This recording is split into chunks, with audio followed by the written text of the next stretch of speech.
علیکم ورحمۃ اللہ وبرکاتہ۔ ان الحمد للہ نحمده ونستعینه ونستغفره ونعوذ باللہ من شرور انفسنا ومن سیئات اعمالنا من يهده الله فلا مضل له ومن يضلل فلا هادي له واشهد ان لا اله الا الله وحده لا شريك له وأشهد أن محمدا عبده ورسوله يا أيها الذين آمنوا اتقوا الله حق تقاته ولا تموتن إلا وأنتم مسلمون يا أيها الناس اتقوا ربكم الذي خلقكم من نفس واحدة وخلق منها زوجها وبث منهما رجالا كثيرا ونساء واتقوا الله الذي تساءلون به والأرحام ان اللہ کان علیکم رقیبا یا ایہا الذین آمنوا اتقوا اللہ وقولوا قولا سدیدا یصلح لکم اعمالکم ویغفر لکم ذنوبکم ومن یطع اللہ ورسولہ فقد فاز فوزا عظیما اما بعد فإن خیر الحدیث کتاب اللہ وخیر الہدی ہدی محمد صلی اللہ علیہ وسلم وشر الامور محدثاتها وكل محدثة بدعة وكل بدعة ضلالة وكل ضلالة في النار۔ الوافی بما فی الصحیحین، یہ وہ کتاب ہے جو صحیح بخاری اور صحیح مسلم کی تمام احادیث پہ مشتمل ہے، لیکن اس میں احادیث کا تکرار نہیں ہے۔ احادیث کی تعداد تقریباً 2000 ہے، اور کتاب کے مؤلف نے ان احادیث کو 10 مقاصد میں تقسیم کیا ہے۔ پہلا مقصد عقیدہ سے تعلق رکھتا ہے، دوسرے مقصد میں وہ احادیث ہیں جن کا تعلق علم اور علم کے مصادر سے ہے، اور تیسرا مقصد عبادات پہ مشتمل ہے۔ تیسرے مقصد میں کئی کتب ہیں، ان میں سے پہلی کتاب کتاب الطہارہ ہے۔ کتاب الطہارہ میں کئی ایک فصول ہیں، ان فصول میں سے چوتھی فصل الغسل ہے، غسل کے بارے میں ہے، اور اس چوتھی فصل میں 10 ابواب ہیں۔ آخری باب رہ گیا تھا، وہ آج ہم پڑھیں گے۔ تو 10واں باب حکم ضفائر المغتسلہ، غسل کرنے والی کی چوٹیوں کا حکم، غسل کرنے والی کی مینڈیوں کا حکم، یعنی کہ وہ عورت جو غسل کر رہی ہے، غسل جنابت یا غسل حیض، اس غسل میں چوٹیوں کے بارے میں کیا کرے گی، مینڈیوں کے بارے میں کیا کرے گی؟ کیا اپنے وہ بال کھولے گی جن کو اس نے مینڈیوں کی شکل دے رکھی ہے، باندھ کر رکھا ہوا ہے، یا انہیں کھولے بغیر غسل ہو جائے گا؟ حدیث نمبر 332 میم۔ اس حدیث کو روایت کرنے والے کون ہیں؟ امام مسلم۔ عن ام سلمہ، روایت ہے ام سلمہ رضی اللہ تعالی عنہا سے، جو نبی علیہ الصلوۃ والسلام کی بیویوں میں سے ایک بیگم ہیں، مومنوں کی ماؤں میں سے ایک ماں ہیں۔ قالت، وہ کہتی ہیں، قلت، میں نے کہا، یا رسول اللہ، اے اللہ کے رسول، انی امرأۃ اشد ظفر رأسی، میں ایسی عورت ہوں کہ میں اپنے سر کی چوٹیاں کس کر بناتی ہوں۔ میں ایک ایسی عورت ہوں کہ میں اپنے سر کی مینڈیاں کس کر رکھتی ہوں، مضبوطی سے باندھتی ہوں۔ فَأَنْقُضُهُ لِغُسْلِ الْجَنَابَةِ، کیا میں ان کو جنابت کے غسل کے لیے کھولا کروں؟ قال، تو آپ نے کہا، لا، نہیں، یعنی کہ ان چوٹیوں کو کھولنا واجب نہیں ہے، ضروری نہیں ہے، ان مینڈیوں کو کھولنا ضروری نہیں ہے، واجب نہیں ہے۔ انما یکفیکی ان تحثی علی رأسک 3 حثیات، سوائے اس کے نہیں، تمہارے لیے اتنا کافی ہے کہ تم اپنے سر پہ 3 چلو پانی ڈال لیا کرو۔ چونکہ چوٹیوں کا تعلق سر کے بالوں سے ہے، مینڈیوں کا تعلق سر کے بالوں سے ہے، تو سر کے بارے میں آپ کہہ رہے ہیں اتنا کافی ہے کہ اپنے سر پہ 3 چلو پانی ڈال لیا کرو۔ ثم تفیضین علیک الماء، پھر اپنے آپ پہ پانی بہا لیا کرو، فتطہرین، تو تم پاک ہو جاؤ گی، یعنی کہ تمہارا غسل جنابت مکمل ہو جائے گا۔ پورے جسم پہ پانی بہانا ہے، اور سر کے ساتھ کیا کرنا ہے، سر پہ 3 چلو پانی ڈال لینا ہے، یعنی کہ 3 چلو پانی ڈال لو، دائیں سائڈ پہ، بائیں سائڈ پہ، درمیان میں، اور پھر کوشش کریں، میری مائیں بہنیں کوشش کریں کہ اپنے ہاتھوں کی انگلیاں داخل کریں تاکہ یہ ان کی جڑیں گیلی ہو جائیں، سر کی جلد گیلی ہو جائے۔ باقی رہے اوپر کے بال اور چوٹیاں، تو انہیں کھولنا ضروری نہیں ہے۔ وفی روایت، اور ایک روایت میں ہے، فَأَنْقُضُهُ لِلْحَيْضَةِ وَالْجَنَابَةِ، کہ میں ان مینڈیوں کو کھولا کروں، میں ان چوٹیوں کو کھولا کروں، للحیضۃ والجنابہ، حیض کے غسل کے لیے اور جنابت کے غسل کے لیے۔ پہلے ہم نے روایت پڑھی تھی، اس میں سوال یہ تھا کہ غسل جنابت کے لیے کھولا کروں، دوسری روایت میں آتا ہے کہ سوال یوں تھا کہ کیا میں ان مینڈیوں کو غسل حیض اور غسل جنابت دونوں کے لیے کھولا کروں؟ تو جواب پھر وہی ہے جو آگے آپ نے دیا ہے۔ تو ایک روایت میں صرف غسل جنابت کا تذکرہ ہے، گویا کہ آپ نے رخصت دی ہے کہ غسل جنابت مینڈیوں کو کھولے بغیر درست ہوگا، چوٹیوں کو کھولے بغیر درست ہوگا۔ اور دوسری روایت سے پتہ چلتا ہے کہ آپ نے یہ رخصت غسل جنابت کے لیے بھی دی ہے اور غسل حیض کے لیے بھی دی ہے۔ تو غسل حیض کے موقع پہ مینڈیاں کھولنی ضروری ہیں یا نہیں، اس میں علماء کرام کے مابین اختلاف ہے۔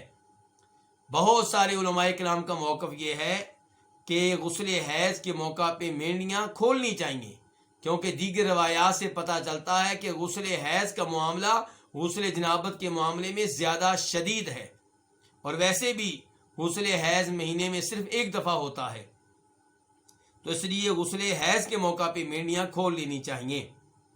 اور دیگر علماء کرام کا خیال یہ ہے کہ دونوں غسل کے موقع پہ مینڈیاں کھولنا ضروری نہیں ہے، کیونکہ دوسری روایت میں اس کا تذکرہ آ گیا ہے۔ اس کے ساتھ ہی غسل ہماری یہ فصل جس کا تعلق غسل سے تھا اپنے اختتام کو پہنچی، اور اس کے بعد ہم منتقل ہو رہے ہیں تیمم کی طرف، اور پھر اس کے بعد اذان وغیرہ کے مسائل شروع ہو جائیں گے۔ تو یہاں پہ ایک سوال ہے، سوال یہ ہے کہ جب بازو دھوئے جائیں گے وضو کے دوران، تو کیا اس موقع پہ ہاتھ دھوئے جائیں گے یا ہاتھوں کے بغیر بازو کونیوں تک دھوئے جائیں گے؟ یہ سوال بہت زیادہ اہمیت کا حامل ہے۔ عام طور پہ لوگ بازو دھوتے ہوئے بازو دھوتے ہیں، ہاتھ نہیں دھوتے، کیونکہ وہ چہرہ دھونے سے پہلے ہاتھ دھو چکے ہوتے ہیں۔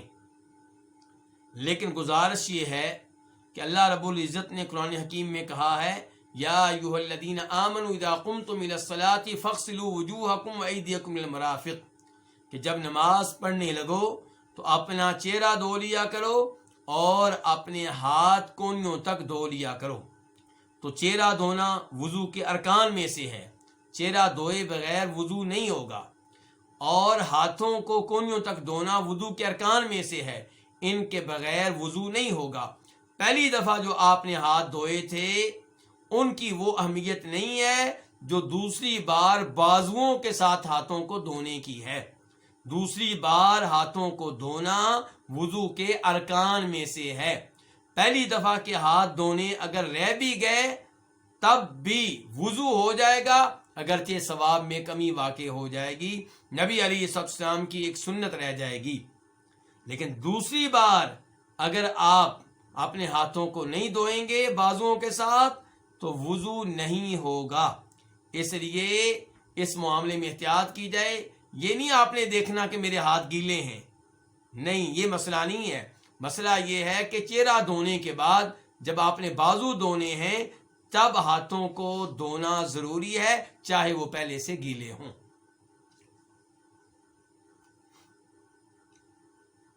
اس کو آپ ایک اور مثال سے سمجھ سکتے ہیں۔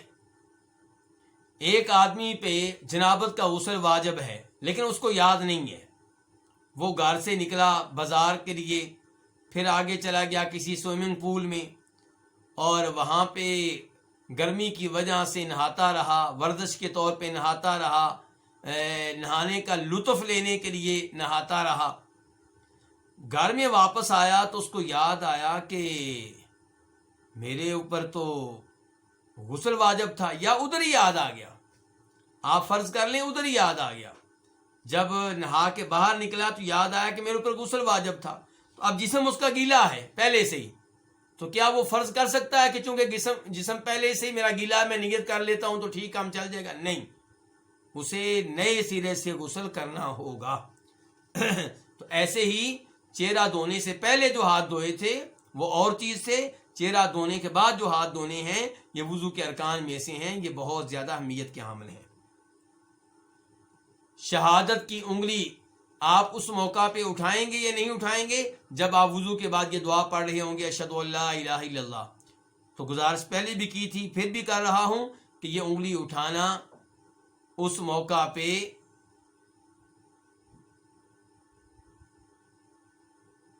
یعنی کہ پہلے مسئلہ میں نے بیان کیا تھا آسمانوں کی طرف نگاہ اٹھانے کا، ہاں پہلے یہ مسئلہ بیان کیا تھا، پہلے مسئلہ بیان کیا تھا آسمانوں کی طرف نگاہ اٹھانے کا، تو اس کے بارے میں نے ذکر کیا تھا کہ وہ ثابت نہیں ہے، اور باقی رہا کہ یہ دعا پڑھنا اور اس موقع پہ انگلی اٹھانا، تو اس بارے میں جو مجھے یاد ہے وہ یہی ہے کہ انگلی اٹھائی جائے گی۔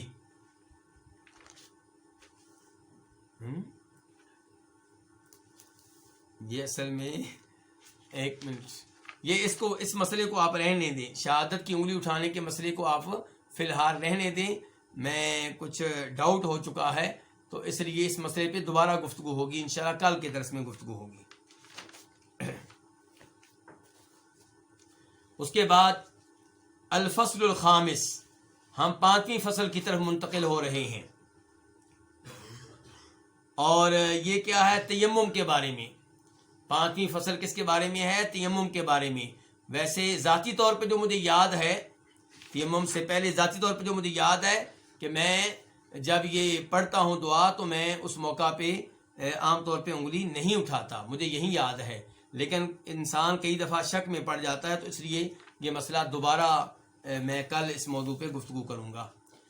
تو الفصل الخامس التیمم، 5ویں فصل کیا ہے؟ تیمم کے بارے میں۔ تیمم کس کو کہتے ہیں؟ تیمم عربی زبان کا لفظ ہے اور اس کا معنی ہوتا ہے قصد کرنا، ارادہ کرنا، کسی چیز کا ارادہ کرنا، کسی چیز کا قصد کرنا۔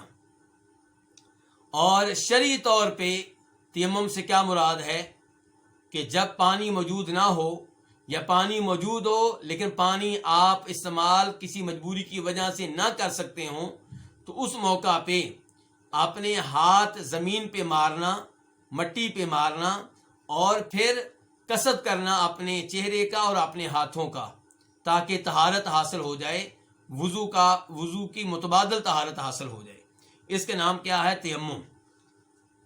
تو یہاں پہ حدیث نمبر کون سی ہے؟ 333، 333۔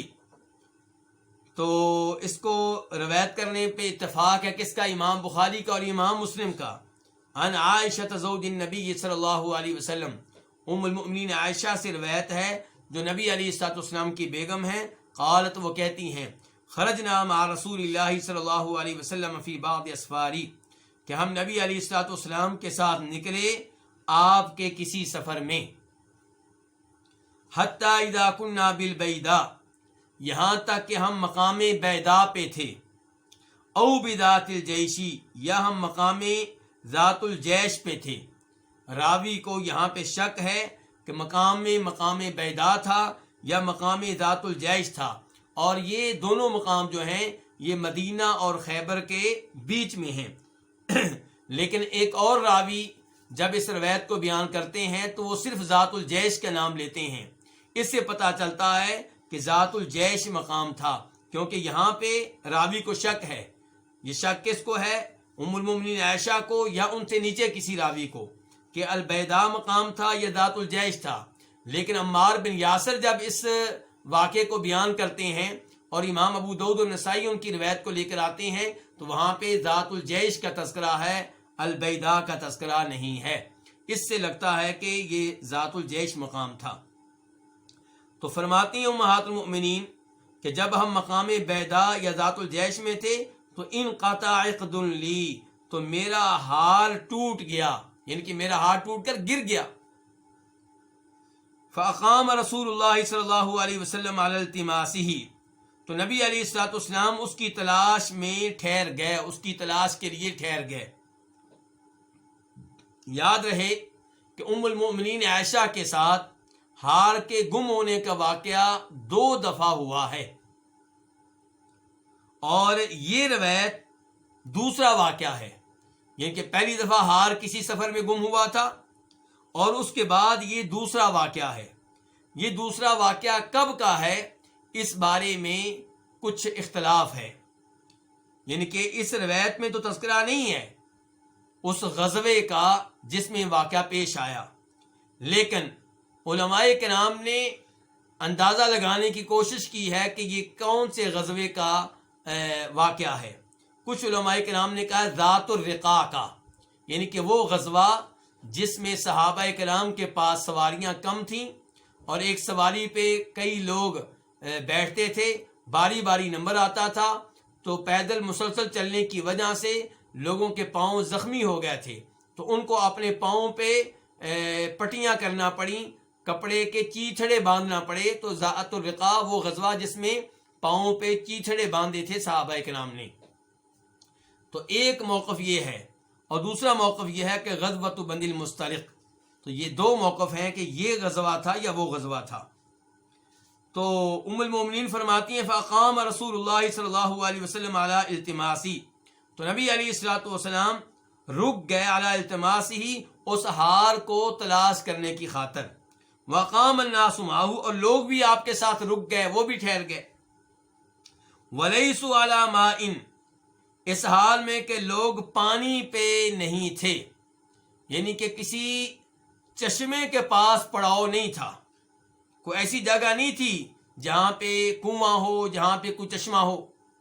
ولیسوا علی ماء، اور پانی پہ نہیں تھے۔ فأتی الناس الی ابی بکر الصدیق، تو لوگ جناب ابو بکر صدیق رضی اللہ عنہ کی طرف آئے۔ فقالوا، تو انہوں نے کہا الا تری ما صنعت عائشہ، آپ دیکھتے نہیں ہیں جو عائشہ نے کیا ہے، یعنی کہ آپ کی صاحبزادی کیا کر رہی ہیں؟ پہلے بھی ایسا واقعہ ہو چکا ہے، اب پھر واقعہ ہوا ہے، ہار گم ہو جاتا ہے۔ اقامت برسول اللہ صلی اللہ علیہ وسلم والناس، انہوں نے یعنی کہ ام المومنین عائشہ نے روک لیا ہے اللہ کے رسول علیہ الصلوۃ والسلام کو اور لوگوں کو۔ ولیسوا علی ماء، جبکہ لوگ پانی پہ نہیں ہیں، ایسی جگہ پہ پڑاؤ نہیں ہے جہاں پہ پانی ہو۔ ولیس معہم ماء، اور ان کے پاس بھی پانی موجود نہیں ہے، نہ اس جگہ میں پانی موجود ہے اور نہ ہی ان کے پاس ان کے مشکیزوں میں پانی موجود ہے۔ فجاء ابو بکر، تو ابو بکر رضی اللہ عنہ تشریف لائے۔ ورسول، یہ کون کہہ رہے ہیں؟ ام المومنین عائشہ کہہ رہی ہیں کہ ابو بکر آئے، تو کدھر آئے ہوں گے؟ جناب عائشہ کی طرف۔ ورسول اللہ صلی اللہ علیہ وسلم واضع رأسہ علی فخذہ، جبکہ نبی علیہ الصلوۃ والسلام اپنا سر میری ران پہ رکھے ہوئے تھے۔ قد ناما، تحقیق آپ سو چکے تھے، یعنی کہ آپ اپنا سر مبارک میری ران پہ رکھ کر سو چکے تھے۔ کیا اعزاز ہے ہماری ماں کا کہ نبی علیہ الصلوۃ والسلام ان سے اتنا پیار کرتے ہیں کہ ان کی ران پہ سر رکھ کے سو گئے ہیں۔ اور ام المومنین عائشہ کی قربانی دیکھیے کہ نبی علیہ الصلوۃ والسلام کو آرام دے رہی ہیں، حرکت نہیں کرتی تاکہ اللہ کے رسول اپنی نیند پوری کر لیں۔ فقال، تو انہوں نے کہا، کنہوں نے؟ جناب ابو بکر صدیق رضی اللہ تعالیٰ عنہ نے، حبستی رسول اللہ صلی اللہ علیہ وسلم والناس، کہ تو نے اللہ کے رسول علیہ الصلوۃ والسلام کو، لوگوں کو روک لیا ہے۔ جناب صدیق جناب عائشہ کو، اپنی بیٹی کو ڈانٹ رہے ہیں۔ ولیسوا علی ماء، جبکہ وہ پانی پہ نہیں رکے ہوئے، پانی پہ پڑاؤ نہیں ہے۔ ولیس معہم ماء، اور ان کے پاس پانی موجود نہیں ہے۔ فقالت عائشہ، جناب عائشہ فرماتی ہیں فعاتبنی ابو بکر، تو ابو بکر رضی اللہ عنہ نے مجھے ڈانٹا۔ وقال ما شاء اللہ ان یقول، اور انہوں نے جو اللہ نے چاہا وہ کہا، جو اللہ نے چاہا کہ وہ کہیں وہ انہوں نے کہا، یعنی کہ مجھے ڈانٹتے ہوئے انہوں نے کیا کہا؟ قال، انہوں نے کہا ما شاء اللہ یقول، جو اللہ نے چاہا کہ وہ کہیں۔ وجعل یطعننی بیدہ فی خاصرتی، اور وہ مجھے کچوکے لگانے لگے اپنے ہاتھ سے، کہاں پہ؟ فی خاصرتی، میرے پہلو میں، میری کوکھ میں، یعنی کہ اپنے ہاتھوں کے ساتھ میرے پہلو میں مارتے ایسے۔ فلا یمنعنی من التحرک الا مکان رسول اللہ صلی اللہ علیہ وسلم علی فخذی۔ ام المؤمنین بیان کرنا چاہتی ہیں کہ ان کے مارنے کی وجہ سے مجھے شدید تکلیف ہو رہی تھی، لیکن میں نے حرکت نہیں کی کیونکہ اللہ کے رسول کی نیند خراب ہوگی۔ کہتی ہیں فلا یمنعنی، مجھے نہیں روکا، من التحرک، حرکت کرنے سے، الا مکان رسول اللہ، مگر اللہ کے رسول علیہ الصلوۃ والسلام کے میری ران پہ ہونے نے۔ مکان یہ مصدر میمی ہے کان یکون سے، کیا معنی ہوگا؟ ہونا، ان کے نبی علیہ الصلوۃ والسلام کے میری ران پہ ہونے نے، آپ کی میری ران پہ موجودگی نے مجھے حرکت کرنے سے روکے رکھا، ورنہ مجھے درد ہو رہی تھی، تکلیف ہو رہی تھی۔ فقام رسول اللہ صلی اللہ علیہ وسلم حین اصبح علی غیر ما، جس وقت نبی علیہ الصلوۃ والسلام نے صبح کی تو آپ کھڑے ہوئے پانی کے علاوہ پہ، یعنی کہ جب صبح ہوئی تو نبی علیہ السلام اٹھے، پانی موجود نہیں تھا۔ فانزل اللہ آیت التیمم، تو اللہ رب العزت نے تیمم والی آیت نازل کی۔ وہ کون سی ہے؟ فلم تجدوا ماء فتیمموا صعیدا طیبا فامسحوا بوجوہکم وایدیکم من، سورہ مائدہ کی آیت نمبر 6، کہ جب تم پانی نہ پاؤ تو تم پاک مٹی کا قصد کرو، فامسحوا بوجوہکم، تو تم مسح کرو اپنے چہرے پہ، وایدیکم، اور اپنے ہاتھوں پہ، منہ، اس مٹی میں سے۔ تو یہ آیت نازل ہوئی۔ فتیمموا، تو انہوں نے تیمم کیا، کنہوں نے؟ صحابہ کرام رضوان اللہ علیہم اجمعین نے۔ فقال، تو کہا، کس نے کہا؟ فقال اسید بن الحضیر، اسید بن حضیر الاوسی الانصاری، وہ فرمانے لگے، وہ کہنے لگے ما ہی باول برکاتکم یا آل ابی بکر، کہ یہ ہیا اشارہ ہے، یہ تیمم کی آیت نازل ہونے کی طرف اور تیمم کی رخصت کی طرف اشارہ ہے، کہ بہت بڑی سہولت مل گئی ہمیشہ ہمیشہ کے لیے مسلمانوں کو۔ تیمم کی آیت نازل ہوگی کہ جب بھی پانی نہ ملے تیمم کر سکتے ہیں، جب بھی پانی استعمال کرنے کی گنجائش نہ ہو کسی مجبوری کی وجہ سے تو تیمم کر سکتے ہیں۔ تو سید بن حضیر نے کہا یہ تمہاری کوئی پہلی برکت نہیں ہے اے خاندان ابو بکر، یعنی کہ ابو بکر کے خاندان کی بڑی برکتیں ہیں، ان کی وجہ سے بڑی برکتیں ہوئی ہیں، بڑے فوائد ہوئے ہیں مسلمانوں کے۔ تو فرمایا ما ہی باول برکاتکم یا آل ابی بکر، اے آل ابو بکر، یہ کوئی تمہاری پہلی برکت نہیں ہے۔ فقالت، ام المومنین عائشہ فرماتی ہیں فبعثنا البعیر الذی کنت علیہ، تو میں نے اس اونٹ کو اٹھایا جس پہ میں سوار تھی، فاصبنا العقد تحتہ، تو ہم نے ہار کو اس اونٹ کے نیچے پایا، وہاں سے مل گیا۔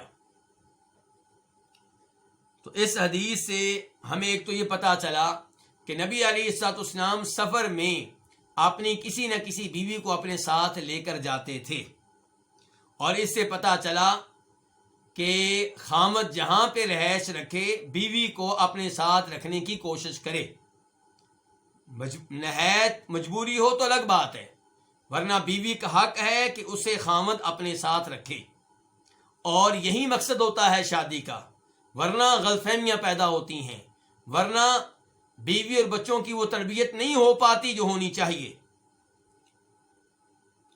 میرے وہ بھائی جو بیرون ممالک رہتے ہیں، سعودیہ میں رہتے ہیں، امارات میں رہتے ہیں محنت مزدوری کے لیے، انہیں بھی چاہیے کہ اپنی بیویوں کو ساتھ رکھنے کی کوشش کریں، اور اگر ساتھ نہیں رکھتے تو کوشش کریں کہ جلد از جلد اپنے گھر چکر لگاتے رہا کریں۔ البتہ اگر بیوی ان کو اجازت دیتی ہے کہ آپ کمائی کے لیے 2 سال کے لیے 3 سال کے لیے باہر رہ سکتے ہیں اور میرے لیے کوئی مسئلہ نہیں ہے، تو پھر جائز ہے، کیونکہ یہ مجبوری ہے۔ لیکن اگر خاوند کو یہ پتہ چل جائے کہ میرے باہر رہنے کی وجہ سے گھر میں مسائل پیدا ہو رہے ہیں، بیوی کے گناہ میں واقع ہونے کا خطرہ ہے، بچوں کے گناہ میں واقع ہونے کا خطرہ ہے، بچوں کے کبیرہ گناہوں میں واقع ہونے کا خطرہ ہے، شرک میں واقع ہونے کا خطرہ ہے، تو پھر ان کو گھر پہنچنا چاہیے۔ اور اس کے بعد یہ کہ نبی علیہ الصلوۃ والسلام کا عظیم اخلاق، اچھا برتاؤ بیگم کے ساتھ۔ جناب صدیق نے اپنی بیٹی کو ڈانٹا ہے، اللہ کے رسول نے نہیں ڈانٹا۔ اللہ کے رسول جناب عائشہ کی خاطر وہاں پہ رک گئے کہ ان کا حال مل جائے پھر آگے چلیں گے۔ اور اس کے بعد جناب صدیق کے خاندان کی عظمت کہ ان کی وجہ سے، ان کے سبب سے تیمم کی رخصت نازل ہوئی ہے۔ اب یہ رخصت سب لوگوں کے لیے ہے، ایسا نہیں ہے کہ ان لوگوں کے لیے جو اس موقع پہ وہاں ٹھہرے ہوئے تھے۔ تو اسی سے علماء کرام کہتے ہیں العبرۃ بعموم اللفظ لا بخصوص السبب۔ جب کسی خاص واقعے کے بعد کوئی حکم نازل ہو تو وہ حکم سب لوگوں کے لیے ہوتا ہے، صرف ان لوگوں کے لیے نہیں ہوتا جن کی وجہ سے وہ آیت نازل ہوئی۔ اور یہ بھی پتہ چلا عقیدے کے لحاظ سے کہ نبی علیہ الصلوۃ والسلام اور صحابہ کرام عالم الغیب نہیں تھے، وہاں پہ رکے ہوئے ہیں، ہار کو تلاش کر رہے ہیں، ادھر دیکھ رہے ہیں ادھر دیکھ رہے ہیں، اور ہار کہاں ہے؟ اپنے ہی اونٹ کے نیچے۔ اگر صحابہ کرام عالم الغیب ہوتے، نبی علیہ الصلوۃ والسلام عالم الغیب ہوتے تو اتنا تھکنا نہ پڑتا، اس قدر مشقت کا سامنا نہ ہوتا۔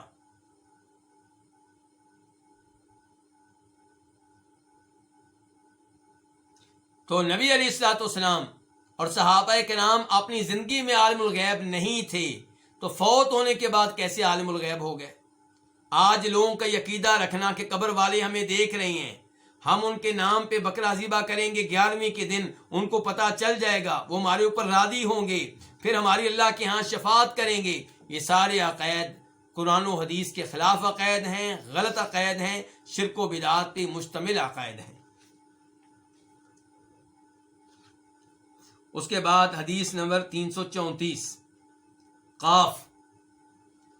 اس حدیث کے بیان کرنے پہ اتفاق ہے کس کا؟ امام بخاری کا اور امام مسلم کا۔ عن عبد الرحمن بن ابزا، عبد الرحمن بن ابزا سے روایت ہے، قال وہ کہتے ہیں جاء رجل الى عمر بن خطاب، کہ ایک آدمی جناب عمر بن خطاب کی طرف آیا، فقال تو کہنے لگا انی اجنبت، میں جنبی ہو چکا ہوں، میں حالت جنابت میں ہوں، فلم اصب الماء، میں نے پانی نہیں پایا، مجھے پانی نہیں ملا۔ تو وہ سوال کرنے کے لیے کس کے پاس آیا؟ جناب عمر فاروق کے پاس۔ جناب عمر فاروق آگے سے کہتے ہیں، اس روایت میں الفاظ نہیں ہیں، دوسری روایت میں موجود ہیں کہ لا تصلی، جب تک پانی نہیں ملتا تو نے نماز نہیں پڑھنی، جب پانی ملے گا غسل کرو گے پھر ہی نماز پڑھنی ہے۔ یہ کون کہہ رہے ہیں؟ جناب عمر فاروق۔ اندازہ کیجئے، بڑوں کو غلط فہمیاں لگ جاتی ہیں، غلط فہمیاں پیدا ہو جاتی ہیں، بڑے بھول جاتے ہیں۔ فقال عمار بن یاسر لعمر بن خطاب، تو عمار بن یاسر نے جناب عمر بن خطاب سے کہا اما تذکر انا کنا فی سفر انا وانت، کیا آپ کو یاد نہیں ہے کہ بے شک ہم سفر میں تھے، میں بھی اور آپ بھی، یعنی کہ اور لوگ بھی تھے اور میں اور آپ بھی سفر میں تھے۔ فاما انت فلم تصلی، آپ نے نماز نہیں پڑھی۔ یہاں پہ کچھ کلام یعنی کہ ذکر نہیں کی گئی، دیگر روایات سے وضاحت ہوتی ہے، یعنی کہ ہم ایک لشکر کے ساتھ تھے، سفر میں تھے، وہاں پہ غسل واجب ہو گیا میرے پہ، آپ پہ بھی، میں بھی حالت جنابت میں تھا، آپ بھی حالت جنابت میں تھے، تو آپ نے نماز نہیں پڑھی۔ وَأَمَّا أَنَا فَتَمَعَّكْتُ، جہاں تک میرا تعلق ہے تو میں زمین پہ مٹی میں لوٹ پوٹ ہوا، یعنی کہ مٹی پہ میں نے لیٹ گیا، کبھی ادھر کبھی ادھر، یعنی کہ پورے جسم تک مٹی پہنچ جائے، یعنی کہ جیسے تیمم کرتے ہیں کس کا؟ ہاتھ کا اور پاؤں کا، گویا کہ عمار بن یاسر نے پورے جسم کا تیمم کر لیا، پورے جسم پہ مٹی لگا لی. جیسے جانور مٹی پہ لیٹتے ہیں، اوپر نیچے ہوتے ہیں، دائیں بائیں ہوتے ہیں اور پورے جسم کو مٹی لگا لیتے ہیں، ایسے ہی میں نے کیا. فصلیت، تو میں نے نماز پڑھ لی. اب دو صحابی ہیں، ایک جناب عمر فاروق، ایک عمار بن یاسر. جناب عمر فاروق نے یہ سوچ کر کہ میں حالت جنابت میں ہوں، نماز نہیں ہوگی، نماز پڑھی نہیں. عمار بن یاسر نے کیا کیا؟ انہوں نے کہا کہ جیسے تیمم ہوتا ہے کس کے لیے؟ وضو کے لیے، ایسے ہی تیمم ہوگا کس کے لیے؟ غسل کے لیے. تو انہوں نے کیا کیا؟ پورے جسم کا تیمم کر لیا. کہتے ہیں میں نے نماز پڑھ لی. فذکرت ذلک للنبی صلی اللہ علیہ وسلم، تو میں نے یہ بات ذکر کی نبی علیہ الصلوۃ والسلام کے لیے. فقال النبی صلی اللہ علیہ وسلم، تو نبی علیہ السلام نے فرمایا انما کان یکفیک ھکذا، تمہارے لیے صرف اتنا ہی کافی تھا. کیا؟ پھر آپ نے بتایا جو کافی تھا، پھر آپ نے کر کے بتایا. فضرب النبی صلی اللہ علیہ وسلم بکفیہ الارض، تو نبی علیہ الصلوۃ والسلام نے اپنی ہتھیلیاں زمین پہ ماری. کیا ماری؟ ہتھیلیاں، پورا ہاتھ نہیں، ہتھیلیاں یعنی کہ یہاں تک. تو آپ نے اپنی ہتھیلیاں زمین پہ ماری. ونفخ فیہما، اور ان میں پھونک ماری، کیونکہ مٹی زیادہ لگ جاتی ہے. تو یہ مقصد نہیں ہے کہ پوری مٹی جیسے پانی کی طرح چہرے پہ لگا لینا، مقصد نہیں ہے. ونفخ فیہما، آپ نے ان دونوں ہاتھوں میں پھونک ماری.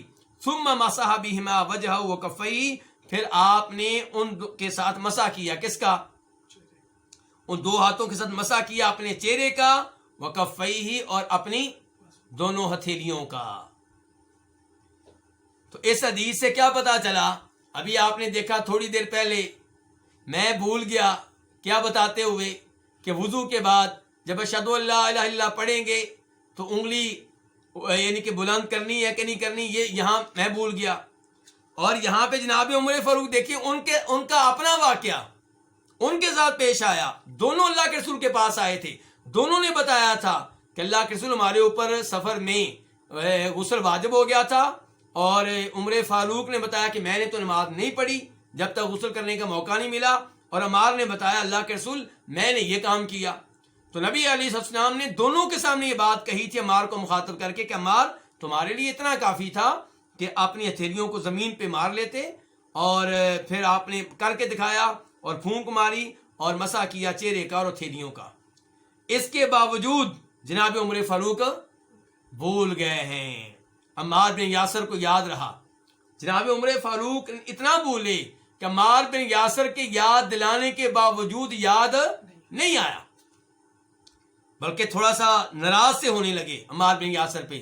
تو عمار بن یاسر نے کہا امیر المومنین، اگر آپ کہتے ہیں تو پھر میں یہ حدیث نہ بتایا کروں، خاموش ہو جاؤں؟ تو جناب عمر فاروق نے کہا نہیں، بتا دیا کرو. لیکن جناب عمر فاروق کو یاد نہیں آیا. اور یہی جناب عمر فاروق جب نبی علیہ السلام فوت ہوئے تو کیا کہا تھا کہ جو یہ کہے گا کہ اللہ کے رسول فوت ہو گئے ہیں میں اس کی گردن اتار دوں گا. اللہ کے رسول فوت نہیں ہوئے، موسیٰ علیہ السلام کی طرح اللہ سے ملنے کے لیے گئے ہیں، واپس آئیں گے، ان منافقوں کی گردنیں اتاریں گے جو کہتے ہیں کہ اللہ کے رسول فوت ہو گئے ہیں. پھر جناب عمر فاروق نے بتایا، ٹھنڈا کرنے کی کوشش کی.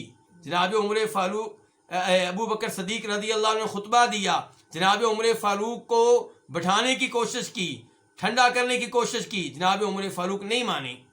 پھر جناب صدیق نے خطبہ دیا اور قرآن کی وہ آیتیں پڑھی جن میں اللہ کے رسول کے فوت ہونے کا تذکرہ ہے صلی اللہ علیہ وسلم.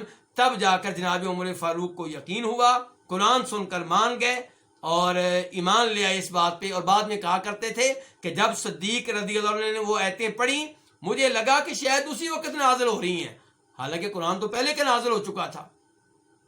جناب عمر فاروق بھول گئے. تو انسان بھول جاتا ہے، صحابہ کرام بھی بھول جاتے ہیں.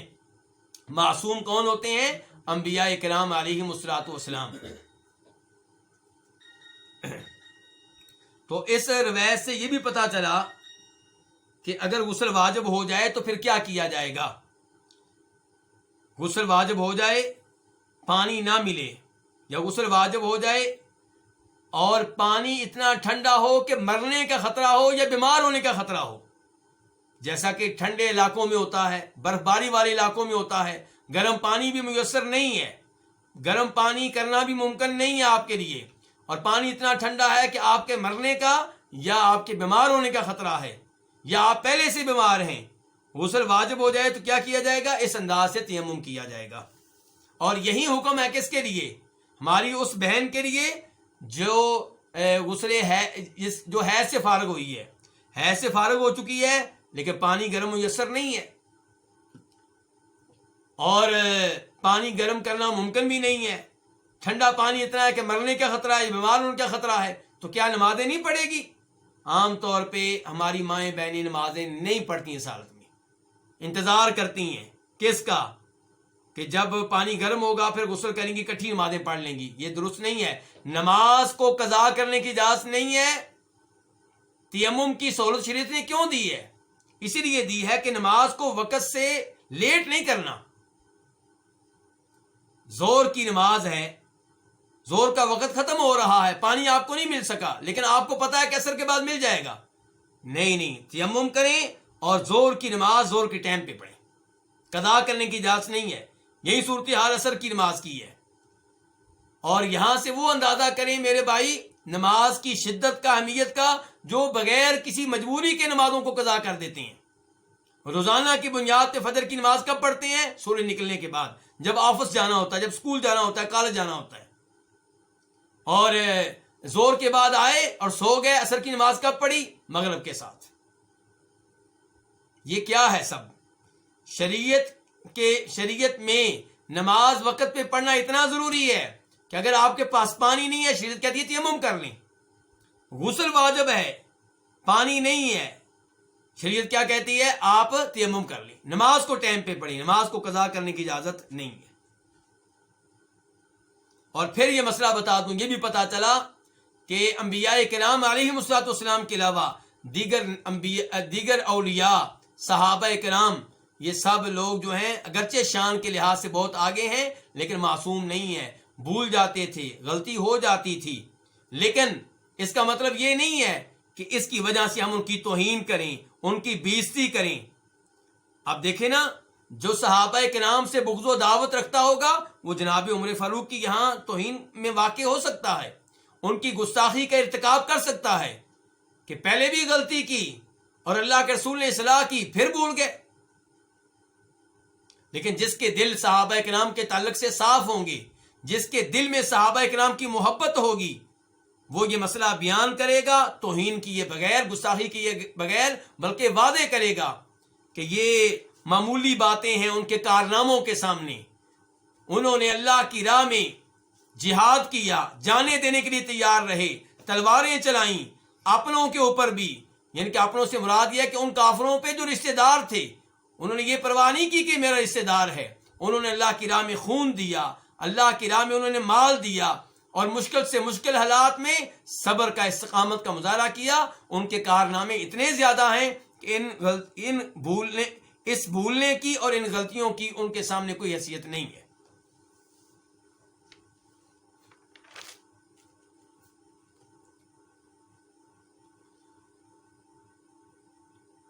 اب ہم منتقل ہو رہے ہیں الکتاب الثانی کی طرف۔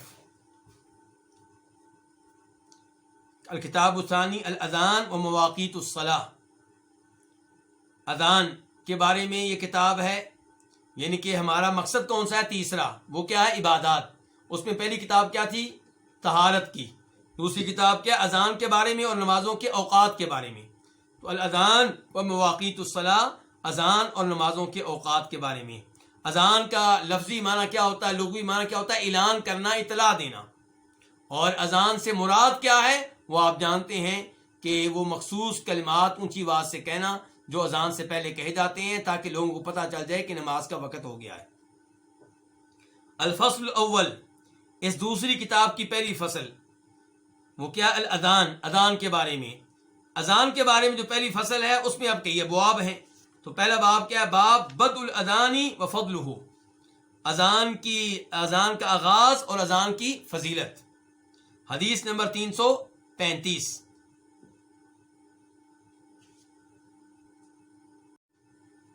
حدیث نمبر 335 قاف، اس حدیث کے بیان کرنے پہ، روایت کرنے پہ اتفاق ہے امام بخاری کا اور امام مسلم کا۔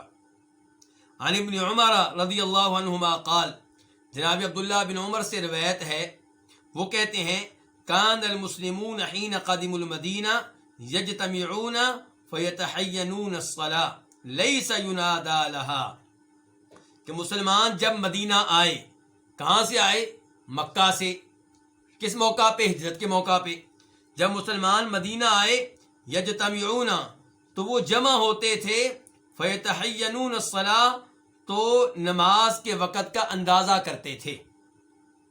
کیسے جمع ہوتے؟ نماز کے وقت کے اندازے سے جمع ہوتے، ایک آ گیا، پھر دوسرا آ گیا، تیسرا آ گیا، اور اندازے سے پھر نماز پڑھ لیا کرتے تھے۔ لیس ینادی لہا، نماز کے لیے اذان نہیں دی جاتی تھی۔ فتکلموا یوما فی ذلک، تو انہوں نے ایک دن اس بارے میں گفتگو کی۔ کنہوں نے؟ صحابہ کرام نے میٹنگ کی اس بارے میں۔ فقال بعضهم، تو ان میں سے بعض نے کہا، کچھ نے کہا، اتخذوا ناقوسا مثل ناقوس النصارى، کہ ناقوس پکڑ لو عیسائیوں کے ناقوس کی طرح، ایک ناقوس کو اپنا لو جیسے عیسائیوں نے ناقوس کا سسٹم اپنایا ہوا ہے۔ ناقوس کس کو کہتے ہیں؟ ناقوس یہ لوہے کا گھنٹا یا لکڑی کا گھنٹا، لکڑی کا ہوگا، اس لکڑی پہ ایک لکڑی ماری جائے گی، یا لوہے کا ہوگا تو اس پہ لکڑی ماری جائے گی جس سے آواز پیدا ہوگی۔ آج کل جو گھنٹے ملتے ہیں وہ آپ کے ذہن میں آ چکے ہوں گے، بڑے بڑے گھنٹے جس کے اپنے اندر بھی ایک لوہا سا ہوتا ہے، جو لگتا ہے تو آواز پیدا ہوتی ہے۔ تو کہا اتخذوا ناقوسا، گھنٹا اپنا لو، مثل ناقوس النصارى، عیسائیوں کے گھنٹے کی طرح، ناقوس اپنا لو عیسائیوں کے ناقوس کی طرح۔ وقال بعضهم، اور ان میں سے کچھ نے کہا، بل بوقا مثل قرن الیہودی، بلکہ بوق اپنا لو، بگل اپنا لو، باجا، باجا اپنا لو، مثل قرن الیہود، یہودیوں کے نرسنگے کی طرح۔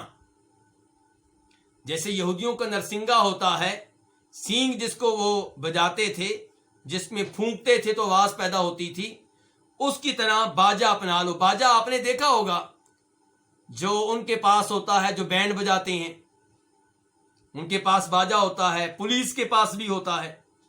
تو کہنے لگے بلبوقن، بگل اپنا لو، باجا اپنا لو، مثل قرن الیہودی، یہودیوں کے نرسنگے کی طرح، یعنی کہ جیسے یہودی نرسنگا بجاتے ہیں جب انہوں نے نماز کی اطلاع دینا ہوتی ہے، تم لوگ بھی ایسا ہی کر لو۔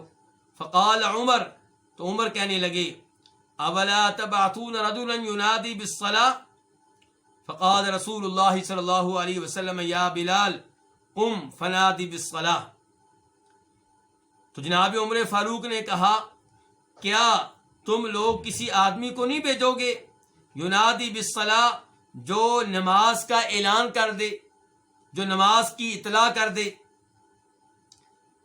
فقال رسول اللہ صلی اللہ علیہ وسلم، آخر میں اللہ کے رسول نے کیا کہا؟ یا بلال، اے بلال، قم، اٹھو، کھڑے ہو جاؤ، فنادی بالصلاة، تو نماز کے لیے اذان دو، نماز کا اعلان کرو، نماز کی اطلاع دو۔ یہاں پہ ایک تو یہ پتا چل رہا ہے آپ کو اس حدیث سے بھی اور پچھلی احادیث سے بھی کہ دین اسلام کی تعلیمات آہستہ آہستہ نازل ہوئی ہیں، یکدم پورا دین نازل نہیں ہوا، اور اس میں بھی اللہ کی طرف سے کئی حکمتیں تھیں۔ پورے کا پورا دین یکدم نازل ہو جاتا تو کئی لوگوں کے لیے دین قبول کرنا مشکل ہو جاتا، تو آہستہ آہستہ دین کے احکام نازل ہوئے ہیں، اور اب جو مسلمان ہوگا وہ فوری طور پہ سب احکام پہ عمل کرنے کی کوشش کرے گا۔ دوسرے نمبر پہ یہ پتا چلا کہ اذان کے نماز کے کئی مراحل رہے ہیں۔ پہلے نمبر پہ لوگ اندازے سے نماز کے لیے جمع ہوتے تھے، کوئی پہلے آ گیا، کوئی بعد میں آ گیا، اور کوئی نماز سے رہ گیا۔ دوسرے نمبر پہ میٹنگ ہوئی، میٹنگ میں کسی نے کہا کہ عیسائیوں والا سسٹم ٹھیک ہے، ناقوس بجانے والا، اور کسی نے کہا یہودیوں والا سسٹم ٹھیک ہے، بگل بجانے والا۔ اور جناب عمر فاروق نے تجویز پیش کی کہ ایک آدمی اعلان کر دیا کرے، مثال کے طور پہ کہہ دیا کرے الصلاۃ جامعہ، کہ لوگوں نماز قائم ہونے والی ہے. تو یہ دوسرا مرحلہ ہو گیا. اس مرحلے میں کیا ہوتا تھا؟ نماز کے لیے اعلان ہوتا تھا. اور تیسرا مرحلہ پھر یہ ہے کہ عبداللہ بن زید رضی اللہ تعالیٰ کے صحابی ہیں، انہوں نے خواب میں دیکھا کہ انہیں ایک آدمی اذان کے الفاظ سکھا رہا ہے. انہوں نے صبح آ کے نبی علیہ السلام کے خواب بتایا تو آپ نے کہا یہ خواب برحق خواب ہے، یہ سچا خواب ہے، درست خواب ہے، اور تم یہ الفاظ بلال کو سکھاؤ اور بلال کھڑے ہو کے اذان دے. تم یہ الفاظ آہستہ آواز میں بلال کو بتاتے جاؤ، اور بلال کی آواز چونکہ اونچی ہے وہ اونچی آواز سے اذان دیتے جائیں. تو اس حدیث میں یوں لگتا ہے کہ تینوں مرحلوں کا تذکرہ ہے. پہلا مرحلہ فَيَتَحَيَّنُونَ الصَّلَاةَ، لوگ جمع ہوتے تھے، اندازے سے نماز پڑھتے تھے. دوسرا مرحلہ کہ میٹنگ ہوئی اور جناب عمر فاروق نے تجویز پیش کی ایک آدمی اعلان کر دیا کرے.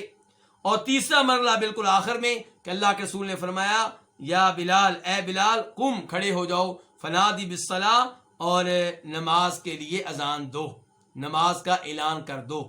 تو یہ اعلان کیا تھا؟ اذان کے کلمات کہنا تھا. تو ایسے لگتا ہے کہ تینوں مرحلے ایک ہی حدیث میں آ گئے ہیں. کچھ علماء کرام کا خیال ہے کہ اس حدیث میں دو مرحلے آئے ہیں. پہلا مرحلہ کے اندازے سے نماز پڑھتے تھے، اور دوسرا مرحلہ کی میٹنگ ہوئی اور جناب عمر فاروق نے کہا کہ میری رائے یہ ہے، میری تجویز یہ کہ ایک آدمی اعلان کر دیا کرے، اور اللہ کے رسول کہہ رہے ہیں اے بلال تم یہ اعلان کر دیا کرو. گویا کہ پھر اس حدیث میں اذان کا تذکرہ بالکل نہیں ہے. اذان کا تذکرہ وہ کسی اور حدیث میں آئے گا. لیکن زیادہ علماء کرام اسی جانب گئے ہیں کہ اس حدیث میں اذان کے تینوں مرحلے آ گئے ہیں.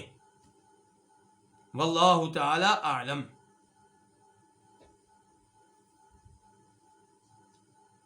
اور یہاں سے علماء کرام نے یہ مسئلہ بھی اخذ کیا ہے کہ یہودیوں اور عیسائیوں کی مشابہت سے بچیں، ان کی وہ امور جو مذہبی ہیں وہ اپنانے سے دور رہیں. بلکہ نبی علیہ السلام فرماتے ہیں من تشبہ بقوم فہو منہم، جو کسی بھی قوم کی مشابہت کرے وہ انہی میں سے ہے. اس لیے اگر کوئی مسلمان وہ لباس پہنے جو عیسائیوں کے پادری پہنتے ہیں کیونکہ مذہبی لباس ہے تو وہ ان کی مشابہت کر رہا ہے، غلط ہوگا.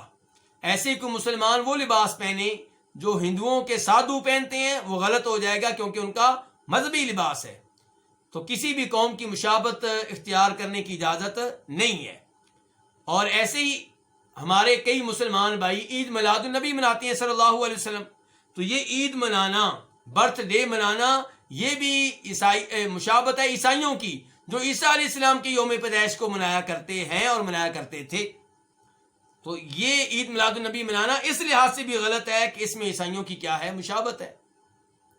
تو ایسے امور سے دور رہنا چاہیے جن امور میں کافروں کی مشابہت ہو.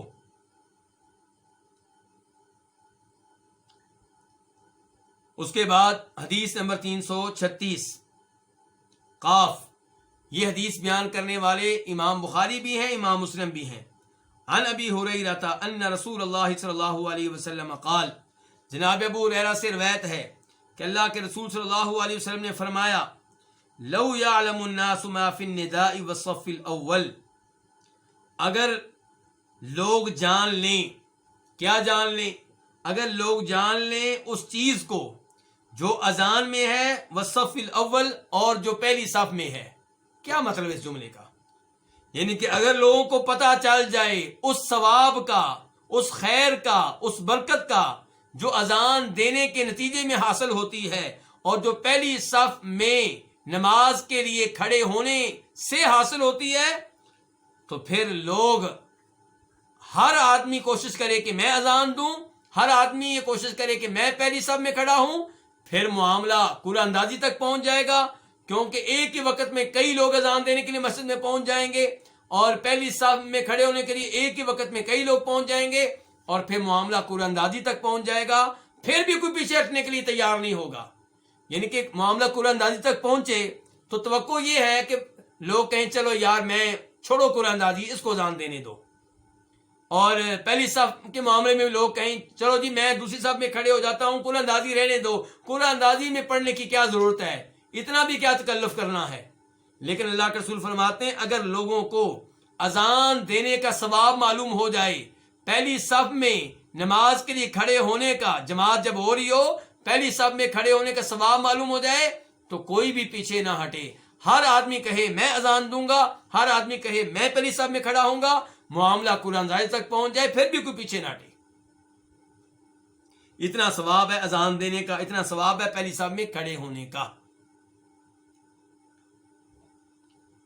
تو لو یعلم الناس، اگر لوگ جان لیں، ما اس چیز کو، فی الندائی جو اذان دینے میں ہے، والصف الاولی اور پہلی صف میں کھڑے ہونے میں ہے، ثم پھر لم یجدو وہ کوئی چارہ نہ پائیں، اذان دینے کا انہیں کوئی موقع نہ مل رہا ہو، پھر وہ کوئی چارہ نہ پائیں، الا یستحموا علیہ مگر یہ کہ وہ اس معاملے میں قرآن اندازی کریں، لستحموا تو وہ یقیناً قرآن اندازی کریں گے، پیچھے نہیں ہٹیں گے۔ ثواب اتنا زیادہ ہے پہلی صف میں کھڑے ہونے کا اور اذان دینے کا۔ وَلَوْ يَعْلَمُونَ مَا فِي التَّحْجِيرِ لَاسْتَبَقُوا إِلَيْهِ اور اگر وہ جان لیں، کیا جان لیں؟ ما فی التحجیر، اگر وہ جان لیں اس ثواب کو، اس خیر کو، اس برکت کو، ما فی التحجیر جو ظہر کی نماز میں ہے، لَاسْتَبَقُوا إِلَيْهِ یقیناً وہ اس نماز کے لیے جلدی کریں۔ تحجیر کے معنی دو ہو سکتے ہیں۔ نمبر ایک، تحجیر کا معنی ہوگا ظہر کی نماز پڑھنا، کیونکہ تحجیر کا لفظ حاجرہ سے ہے، اور حاجرہ کہتے ہیں دن کی شدید گرمی کو، اور دن کی شدید گرمی میں کون سی نماز پڑھی جاتی ہے؟ ظہر کی نماز۔ تو تحجیر کا مطلب ہوگا ظہر کی نماز پڑھنا۔ دوسرا تحجیر کا معنی ہو سکتا ہے جلدی کرنا، کسی بھی نماز کے لیے جلدی کرنا، چاہے وہ ظہر کی ہو، چاہے عصر کی ہو، چاہے مغرب کی ہو، پہلا معنی کیا تھا؟ ظہر کی نماز پڑھنا۔ دوسرا معنی کیا ہے؟ کسی بھی نماز کے لیے جلدی آنا۔ تو اب دیکھیں، وَلَوْ يَعْلَمُونَ اور اگر لوگ جان لیں، مَا فِي التَّحْجِيرِ اس ثواب کو جو ظہر کی نماز ادا کرنے میں ہے، تو لَاسْتَبَقُوا إِلَيْهِ تو یقیناً وہ اس نماز کے لیے جلدی آئیں۔ دوسرا معنی، اگر لوگوں کو معلوم ہو جائے مَا فِي التَّحْجِيرِ جو ثواب ملے گا کسی بھی نماز کے لیے جلدی آنے میں، تو لَاسْتَبَقُوا إِلَيْهِ تو یقیناً وہ اس نماز کے لیے جلدی آئیں اور ایک دوسرے سے سبقت لے جانے کی کوشش کریں۔ وَلَوْ يَعْلَمُونَ مَا فِي الْعَتَمَةِ وَالصُّبْحِ اور اگر لوگ جان لیں اس ثواب کو جو عشاء کی نماز میں ہے، وَالصُّبْحِ اور جو صبح کی نماز ادا کرنے میں ہے، لَأَتَوْهُمَا تو یقیناً وہ ان دو نمازوں میں آئیں، وَلَوْ حَبْوًا اگرچہ انہیں گھسٹ کر آنا پڑے، یعنی کہ کھڑے ہو کر آنے کی طاقت نہیں ہے، چل کر آنے کی طاقت نہیں ہے۔ اب شریعت کی طرف سے ان کو رخصت ہے، گھر میں نماز پڑھ سکتے ہیں کیونکہ وہ چل کر آنے کی طاقت نہیں رکھتے، لیکن ثواب اتنا زیادہ ہے عشاء کی نماز جماعت کے ساتھ پڑھنے کا، صبح کی نماز جماعت کے ساتھ پڑھنے کا ثواب اتنا زیادہ ہے کہ اگر لوگوں کو معلوم ہو جائے وہ کہیں گے بھائی میں تو مسجد میں پڑھوں گا چاہے مجھے گھسٹ کر جانا پڑے۔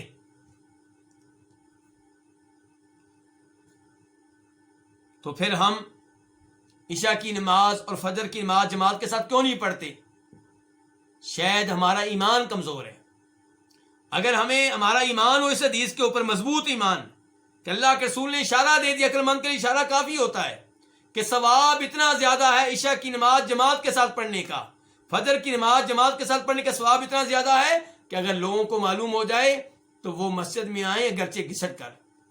اچھا، یہ جماعت کے ساتھ پڑھنے کا لفظ حدیث میں تو نہیں آیا، میں یہ ترجمے میں کہاں سے لے کر آ رہا ہوں؟ کیونکہ اللہ کے رسول یہاں پہ یہ نہیں کہہ رہے کہ اگر لوگوں کو عشاء کی نماز پڑھنے کا ثواب معلوم ہو جائے، فجر کی نماز پڑھنے کا ثواب معلوم ہو جائے تو وہ پڑھیں، بلکہ آپ کہہ رہے ہیں کہ اگر لوگوں کو عشاء کی نماز میں جو ثواب ہے، فجر کی نماز میں جو ثواب ہے معلوم ہو جائے تو وہ آئیں، چاہے گھسٹ کر آنا پڑے۔ کہاں آئیں؟ مسجد میں آئیں۔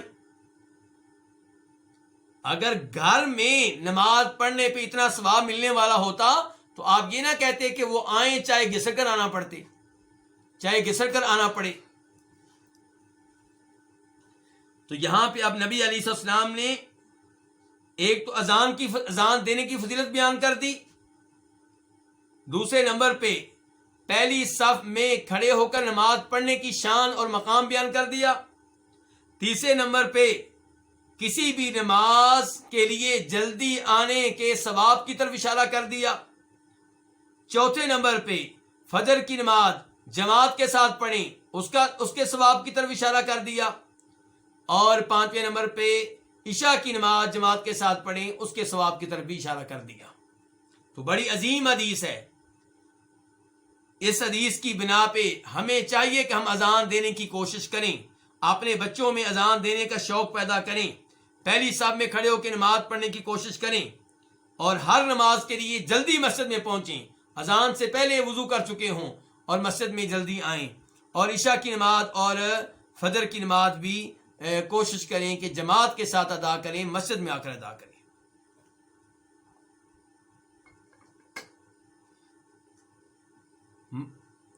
کیا عورتوں کو بھی یہی ثواب ملے گا اگر وہ عشاء کی نماز اور صبح کی نماز جماعت کے ساتھ ادا کریں مسجد میں آ کر؟ اگر عورتیں گھر میں اور مسجد میں ایک جیسی نماز پڑھیں, ایک جیسی نماز, تو پھر ان کی نماز کہاں افضل ہے؟ گھر میں افضل ہے. لیکن اگر عورت یہ سمجھتی ہے کہ میں مسجد میں جا کے نماز پڑھوں تو لمبی نماز پڑھنے کا موقع ملتا ہے, نماز میں خشوع و خضوع پیدا ہوتا ہے, نماز میں توجہ رہتی ہے, گھر میں پڑھوں تو جلدی سے پڑھ لیتی ہوں, توجہ نہیں رہتی, بچوں کی طرف توجہ رہتی ہے اور دیگر امور کی طرف توجہ رہتی ہے, نماز ویسے نہیں پڑھی جاتی جیسے گھر میں پڑھوں, تو پھر ظاہر ہے کہ جہاں نماز دھیان سے پڑھی جائے, توجہ سے پڑھی جائے, لمبی پڑھی جائے تو اس کی شان زیادہ ہوگی.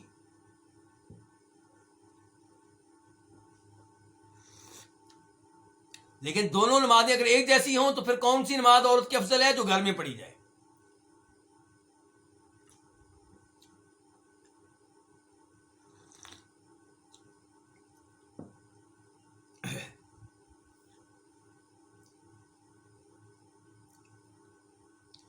تین سو 337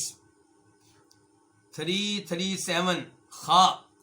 اس حدیث کو بیان کرنے والے کون ہیں؟ امام بخاری. عن عبداللہ ابن عبد الرحمن ابن ابی صعصعۃ الانصاری. یہ جو میں حدیث نمبر کبھی انگلش میں بتا دیتا ہوں, یہ مجھے بتانے کا کوئی شوق نہیں ہے, لیکن مسئلہ یہ ہے کہ آپ میں سے کئی لوگ ایسے ہوں گے جن کو اردو کی گنتی نہیں آتی, یعنی کہ پڑھے ہوئے ہیں, ظاہر ہے کہ جدید تعلیم انگلش اسکولوں میں, انگلش کالجوں میں, تو اردو کے گنتی اور ہندسے ان کے لیے مشکل ہوتی ہیں, اس لیے میں تھوڑا سا بتا دیتا ہوں. تو عبداللہ بن عبد الرحمن بن ابو صعصع انصاری سے روایت ہے, جو انصاری بھی ہیں اور ثم المازنی, پھر مازنی ہیں. کیا مطلب؟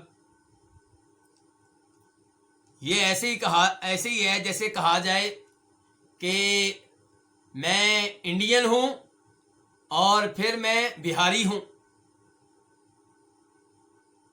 تو یہ انصاری ہیں اور انصاریوں میں سے کون ہے؟ مازنی ہیں, یہ مطلب ہے. تو عبداللہ بن عبد الرحمن بن ابو صعصع انصاری پھر مازنی, ان سے روایت ہے کہ ان ابا سعید الخدری قال لہو, کہ بے شک ابو سعید خدری نے قالا کہا, لہو ان سے, کن سے؟ عبداللہ بن عبد الرحمن بن ابو صعصع سے.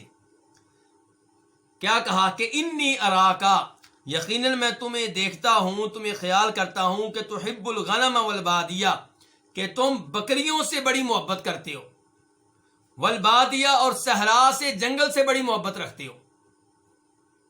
یعنی کہ تمہارا دل چاہتا ہے کہ بکریاں ہوں اور تم جنگل میں نکل جاؤ, صحرا میں نکل جاؤ. میں دیکھ رہا ہوں کہ تمہیں اس چیز سے بڑی محبت ہے. فَإِذَا كُنْتَ فِي غَنَمِكَ أَوْ بَادِيَتِكَ, تو جب تم ہو اپنی بکریوں میں یا اپنے صحرا میں, یعنی کہ جب تم اپنی بکریاں لے کر صحرا میں چلے جاؤ, جنگل میں چلے جاؤ, تو کیا کرنا ہے؟ فَأَذَّنْتَ بِالصَّلَاةِ, تو تم اذان, نماز کے لیے اذان دو. فَارْفَعْ صَوْتَكَ بِالنِّدَاءِ, تو اذان کے ساتھ اپنی آواز کو بلند کرو, یعنی کہ اذان دو, اونچی آواز سے دو. غور کریں, بکریاں لے کے جنگل میں ہیں, صحرا میں, اکیلے ہیں, پھر بھی اللہ کے رسول نے کیا سکھایا ہے، جو کہ ابو سعید خدری بیان کر رہے ہیں، اصل میں اللہ کے رسول کی حدیث ہے. تو کیا کرو، فَأَذَّنْتَ بِالصَّلَاةِ، نماز کے لیے اذان دو، نماز کی جب لوگوں کو اطلاع دو، فَارْفَعْ صَوْتَكَ بِالنِّدَاءِ، تو اپنی آواز کو اذان کے لیے بلند کر لو، اذان کے ساتھ اپنی آواز کو بلند کر لو. کیوں جی، کس لیے؟ فَإِنَّهُ، کیونکہ لا يسمع مدى صوت المؤذن جن ولا انس ولا شيء الا شهد له يوم القیامہ. یہ الفاظ ہیں نبی علیہ الصلوۃ والسلام کے کہ مؤذن کی آواز کی انتہا کو، مؤذن کی آواز کی انتہا کو نہیں سنتا کوئی جن اور نہ کوئی انسان اور نہ کوئی اور چیز، مگر وہ اس کے لیے روز قیامت گواہ بنے گی. آسان الفاظ میں اس حدیث کا مفہوم کیا ہوا کہ مؤذن کی آواز کا اختتام جہاں پہ ہو رہا ہے، جہاں پہ انتہا ہو رہی ہے، اس انتہا پہ مؤذن کی اذان کو سننے والا جو بھی جن ہے، جو بھی انسان ہے اور جو بھی چیز ہے، وہ روز قیامت اس کے لیے گواہ بنے گی. اس کا مطلب ہے جو اس کے قریب ہیں، جو اور زیادہ واضح انداز سے اس کی اذان سن رہے ہیں، وہ تو بدرجہ اولا گواہ بنیں گے.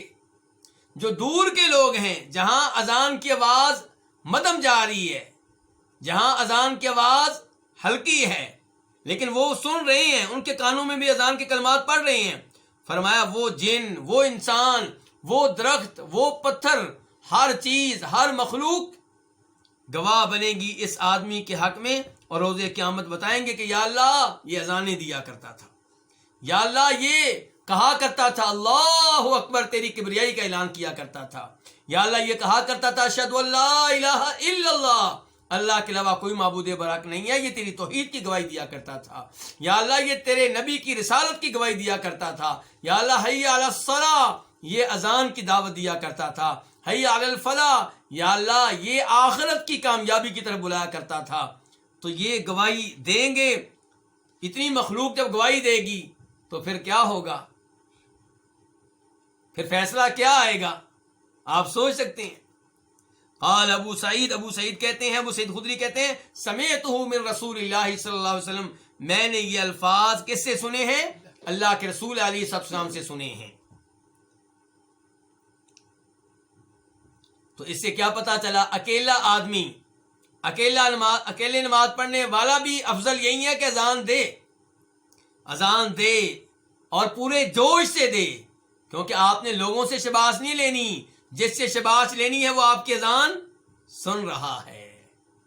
جوش سے اذان دیں تاکہ آپ کی اذان کی آواز دور دور کے جنوں کے کانوں میں پڑے، انسانوں کے کانوں میں پڑے، اور پتھر سنے، درخت سنے، پہاڑ سنے، دریا سنے، پانی سنے، اور روز قیامت آپ کے حق میں گواہی دے. دیکھتے جائیے مؤذن کا کیا مقام ہے. اور ہم لوگ مؤذن کو حقیر جانتے ہیں. مسجد کے مؤذن، وہ بیچارہ خادم بھی ہوتا ہے، مسجد کی صفائی کرتا ہے، وہ تو اللہ کے بہت قریب ہے، اذانیں بھی دیتا ہے، 5 وقت کی نمازیں بھی امام کے پیچھے کھڑے ہو کے پڑھتا ہے، اس کی نماز قضا بھی نہیں ہوتی، اور مسجد میں رہتا ہے، گناہوں سے بچا ہوا ہے، اور پھر اس کی آواز کہاں کہاں تک پہنچ رہی ہے. اللہ اکبر، کتنا عظیم ہے وہ اللہ تعالیٰ کے ہاں، لیکن ہماری نگاہوں میں حقیر ترین ہے. کوئی مؤذن پیغام لے کر آ جائے ہمارے گھر میں ہماری بیٹی کے نکاح کے لیے، ہم اسے پاس نہیں کریں گے، ریجیکٹ کر دیں گے. پاس کس کو کریں گے؟ اسکول کالج کے لڑکے کو. ہاں، اسکول کالج کا لڑکا اگر وہ بھی دین والا ہے، توحید والا ہے، تو کوئی بات نہیں، اچھی بات ہے کہ ایک وہ بچہ ہے جس کے پاس دین بھی ہے، دنیا بھی ہے. لیکن ایک طرف ہے مؤذن اور ایک طرف ہے وہ طالب علم جو داڑھی مونتا ہے، نماز نہیں پڑھتا، کلمہ پڑھنا نہیں آتا، تلاوت نہیں آتی، اس کو معلوم نہیں ہے کعبہ کدھر ہے، مکہ کدھر ہے، مسجد کدھر ہے. اب بتائیں آپ رشتہ کس کو دیں گے؟ یہ میں کہنا چاہتا ہوں. تو ان لوگوں کو حقیر نہ جانیں، مؤذن کو حقیر نہ جانیں. مسجد کے امام صاحب کی عزت کریں، ان کا احترام کیا کریں، وقتاً فوقتاً ان کی خدمت کیا کریں، ان کو گھر میں کھانا کھلائیں، کوئی نہ کوئی ہدیہ دے دیا کریں. اور ان سے محبت کس کے لیے کرنی ہے؟ پھر اللہ کے لیے. یہ میرے الفاظ انتہائی اہم ہیں. محبت کرنی ہے اللہ کے لیے. پھر کیا مطلب ہے کہ کبھی اختلاف ہو جائے، آپ کی کوئی بات وہ نہ مانے، اب آپ نے اتنی دعوتیں کھلائی ہیں، اتنے تحفے دے رکھے ہیں، وہ آپ کی کسی بات کو قبول نہیں کرتے تو کبھی بھی احسان نہ جتائیں ورنہ ساری نیکیاں ضائع ہو جائیں گی۔ آپ مؤذن سے، امام سے، خطیب صاحب سے، مسجد کے خادم سے محبت کس کی خاطر کرتے ہیں؟ اللہ تعالیٰ کی خاطر۔ تو کبھی وہ آپ کی بات نہیں مانتا تو اسے کچھ نہ کہیں، اللہ سے کہیں کہ یا اللہ دیکھ، تیری خاطر میں اسے اتنی محبت کرتا ہوں، یہ میری بات نہیں مان رہا، یا اللہ میں صبر کرتا ہوں، ثواب اس کا بھی تجھ سے لوں گا، جو تحفے دیے تھے، جو کھانے کھلائے تھے، ان کا ثواب بھی تجھ سے لوں گا، یا اللہ آج اس نے مجھے تکلیف دی ہے، میں صبر کر رہا ہوں، اس کا ثواب بھی تجھ سے لوں گا۔ تو بہرحال اس حدیث سے اذان کی فضیلت اور اس بات کی اہمیت واضح ہوئی کہ اذان فل اونچی آواز سے دیں، زور لگا کر دیں، لوگوں سے نہ شرمائیں، الا یہ کہ کوئی مسئلہ پیدا ہو رہا ہے، پولیس کی طرف سے کوئی مسئلہ ہے، آپ کے محلے کے کچھ چند بدماش ہیں ان کی طرف سے کوئی مسئلہ ہے، غیر مسلم آپ کے محلے میں رہتے ہیں وہ مسئلہ پیدا کر رہے ہیں، تو پھر آپ اپنی احتیاط کریں۔ اس کے علاوہ اگر کوئی خطرہ نہیں ہے تو جہاں پہ ہیں مکمل اونچی آواز سے اذان دیں۔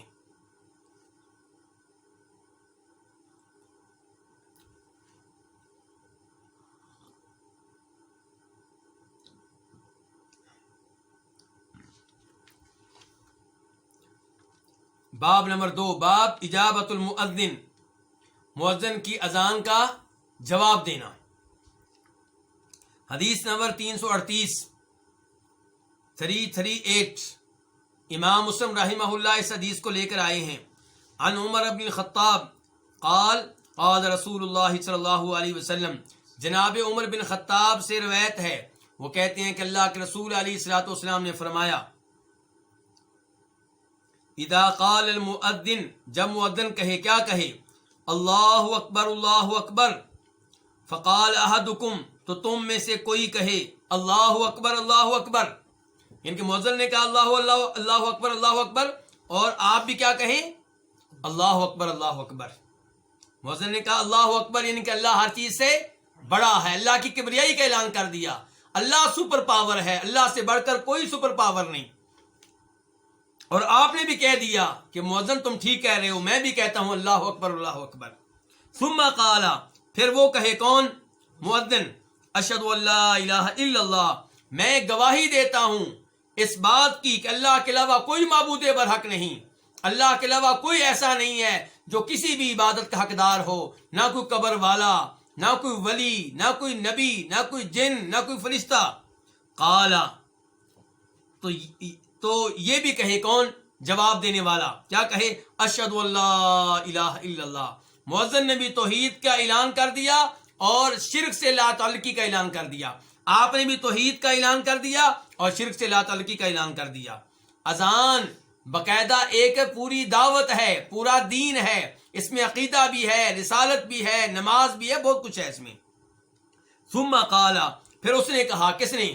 مؤذن نے، اشہد ان محمد رسول اللہ، میں گواہی دیتا ہوں کہ بے شک محمد اللہ کے رسول ہیں، یعنی کہ میں آپ کو رسول مانتا ہوں، آپ کا ہر حکم مانوں گا، جس چیز سے آپ نے روک دیا اس سے دور رہوں گا۔ آپ نے کہا نماز پڑھو، میں پڑھوں گا، آپ نے کہا روزے رکھو، میں رکھوں گا، آپ نے کہا حج کرو، میں کروں گا، آپ نے کہا سود نہیں لینا، میں نہیں لوں گا، آپ نے کہا زنا نہیں کرنا، میں نہیں کروں گا، آپ نے کہا کہ یتیموں کا مال نہیں کھانا، میں نہیں کھاؤں گا، سارے آپ کا آرڈر مانوں گا۔ رسول مان لیا نا، آپ کا ہر آرڈر مانوں گا، جس چیز سے روکا ہے رک جاؤں گا، اور جو آپ نے باتیں بتائی ہیں ایک ایک بات پہ یقین رکھوں گا، ایمان لاؤں گا، کسی بات کا منکر نہیں بنوں گا۔ یہ ہے رسول ماننا۔ تو وہ بھی آگے سے کیا کہے؟ اشہد ان محمد رسول اللہ۔ ثم قال، پھر مؤذن کہے، حی علی الصلاۃ، نماز کے لیے آؤ۔ قال، تو آپ تم میں سے کوئی آگے سے کیا کہے؟ لا حول ولا قوت الا باللہ، کہ کسی برائی سے بچنا ممکن نہیں ہے، لا حول، کسی برائی اور گناہ سے بچنا ممکن نہیں ہے، ولا قوت، اور کوئی بھی نیکی کرنے کی طاقت نہیں ہے، کسی بھی نیکی کی توفیق ممکن نہیں ہے، الا باللہ، مگر اللہ کے ذریعے۔ لا حول، گناہ سے بچنا ممکن نہیں، ولا قوت، نیکی کرنا ممکن نہیں، الا باللہ، مگر اللہ کی توفیق سے۔ ثم قال، یعنی کہ مؤذن نے کہا حی علی الصلاۃ، نماز کے لیے آؤ، اور آگے سے یہ کیا کہہ رہا ہے؟ لا حول ولا قوت الا باللہ۔ تو اس یہاں پہ کہنے کا مقصد کیا ہے یہ الفاظ کہنے والے دو طرح کے لوگ ہوتے ہیں. ایک وہ ہے جو نیک نیت ہے، وہ کیا کہتا ہے؟ وہ کہتا ہے بالکل میں آ رہا ہوں اور اللہ کی توفیق سے آؤں گا، میرا کوئی کمال نہیں ہوگا، آ بھی رہا ہوں اور کس کی توفیق سے آؤں گا؟ اللہ کی توفیق سے. اور کچھ وہ ہوتے ہیں جو اپنے آپ پہ ظلم کرنے والے ہیں، وہ کہتے ہیں جی تقدیر میں لکھا ہوگا تو آ جاؤں گا، اللہ ہی لانے والا ہے نا جی، اللہ مجھے لے گیا تو چلا جاؤں گا ورنہ میں یہاں پہ بیٹھا ہوں. یہ وہ ہے جس کی نیت خراب ہے. تو اس کے کہنے کا مطلب اور ہے اور پہلے آدمی کے یہی الفاظ ادا کرنے کا مطلب اور ہے. ثم قال، پھر مؤذن کہتا ہے حی علی الفلاح، کامیابی کی طرف آؤ. دکاندار کہتا ہے میں دکان بند کروں گا تو نقصان ہو جائے گا، مؤذن کہتا ہے نہیں، دکان بند کر کے نماز پڑھو، تمہیں کامیابی ملے گی، ترقی ملے گی. بڑے بڑے ضروری کاموں میں لگے ہوئے لوگ سمجھتے ہیں کہ اذان ہوئی ہے میں جاؤں گا، میرا آدھا گھنٹہ ضائع ہو جائے گا، میرا نقصان ہوگا. آن لائن میں کاروبار کر رہا ہوں، نقصان ہوگا. آن لائن میں کلاس لے رہا ہوں، ٹیوشن پڑھا رہا ہوں، میرا نقصان ہوگا. مؤذن کہتا ہے نہیں، حی علی الفلاح، نقصان نہیں، کامیابی ملے گی، دنیا کی بھی آخرت کی بھی. قال، تو آگے سے یہ سننے والا کیا کہتا ہے؟ کہتا ہے لا حول ولا قوت الا باللہ، کہ میں اس کے جواب میں بھی یہی کہتا ہوں کہ گناہ سے بچنا ممکن نہیں، نیکی کرنا ممکن نہیں الا باللہ، مگر اللہ کی توفیق سے. بالکل میں اس کامیابی کے لیے آ رہا ہوں، میں ابھی اٹھ کے آ رہا ہوں، لیکن اس میں میرا کمال نہیں، کمال کس کا ہوگا؟ اللہ کا. ثم قال، پھر مؤذن کہے اللہ اکبر اللہ اکبر، اللہ ہر چیز سے بڑا ہے، اللہ ہر چیز سے بڑا ہے. تو یہ بھی کہے اللہ اکبر اللہ اکبر، اللہ ہر چیز سے بڑا ہے، اللہ ہر چیز سے بڑا ہے. ثم قال، پھر مؤذن کہے لا الہ الا اللہ، میرے رب کو توحید کتنی پسند ہے.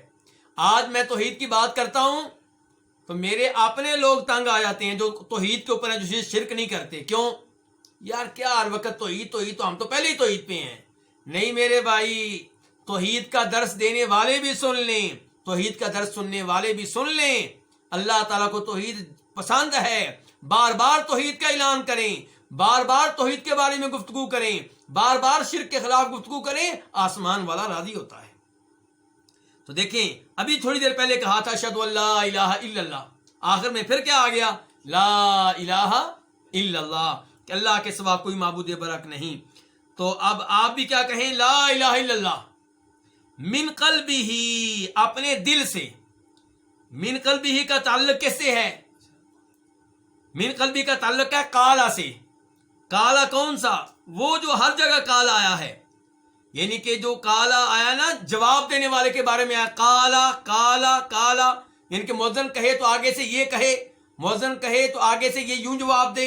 یہ جو کالا بار بار آ رہا ہے نا، ہر کالا کے ساتھ من قلبہ کا تعلق ہے کہ یہ الفاظ اپنے دل سے ادا کرے.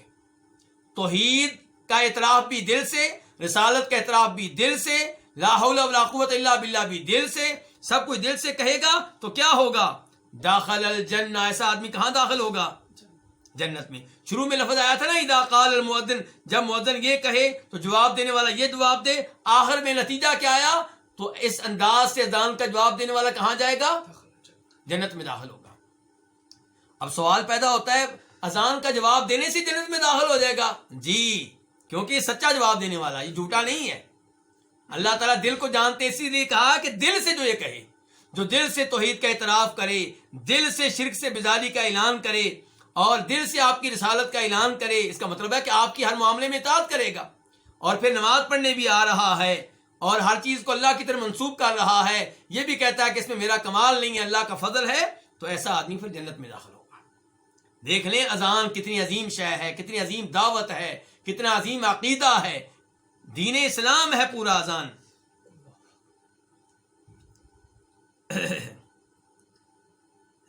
اس کے بعد باب نمبر 3، باب الدعاء عند النداء. ہاں ایک چیز میں بتانا چاہ رہا تھا معذرت کے ساتھ، پھر پیچھے آپ کو لے کر جاؤں گا اسی حدیث میں. کہ اذان کا آغاز کہاں سے ہوا ہے؟ اللہ اکبر سے.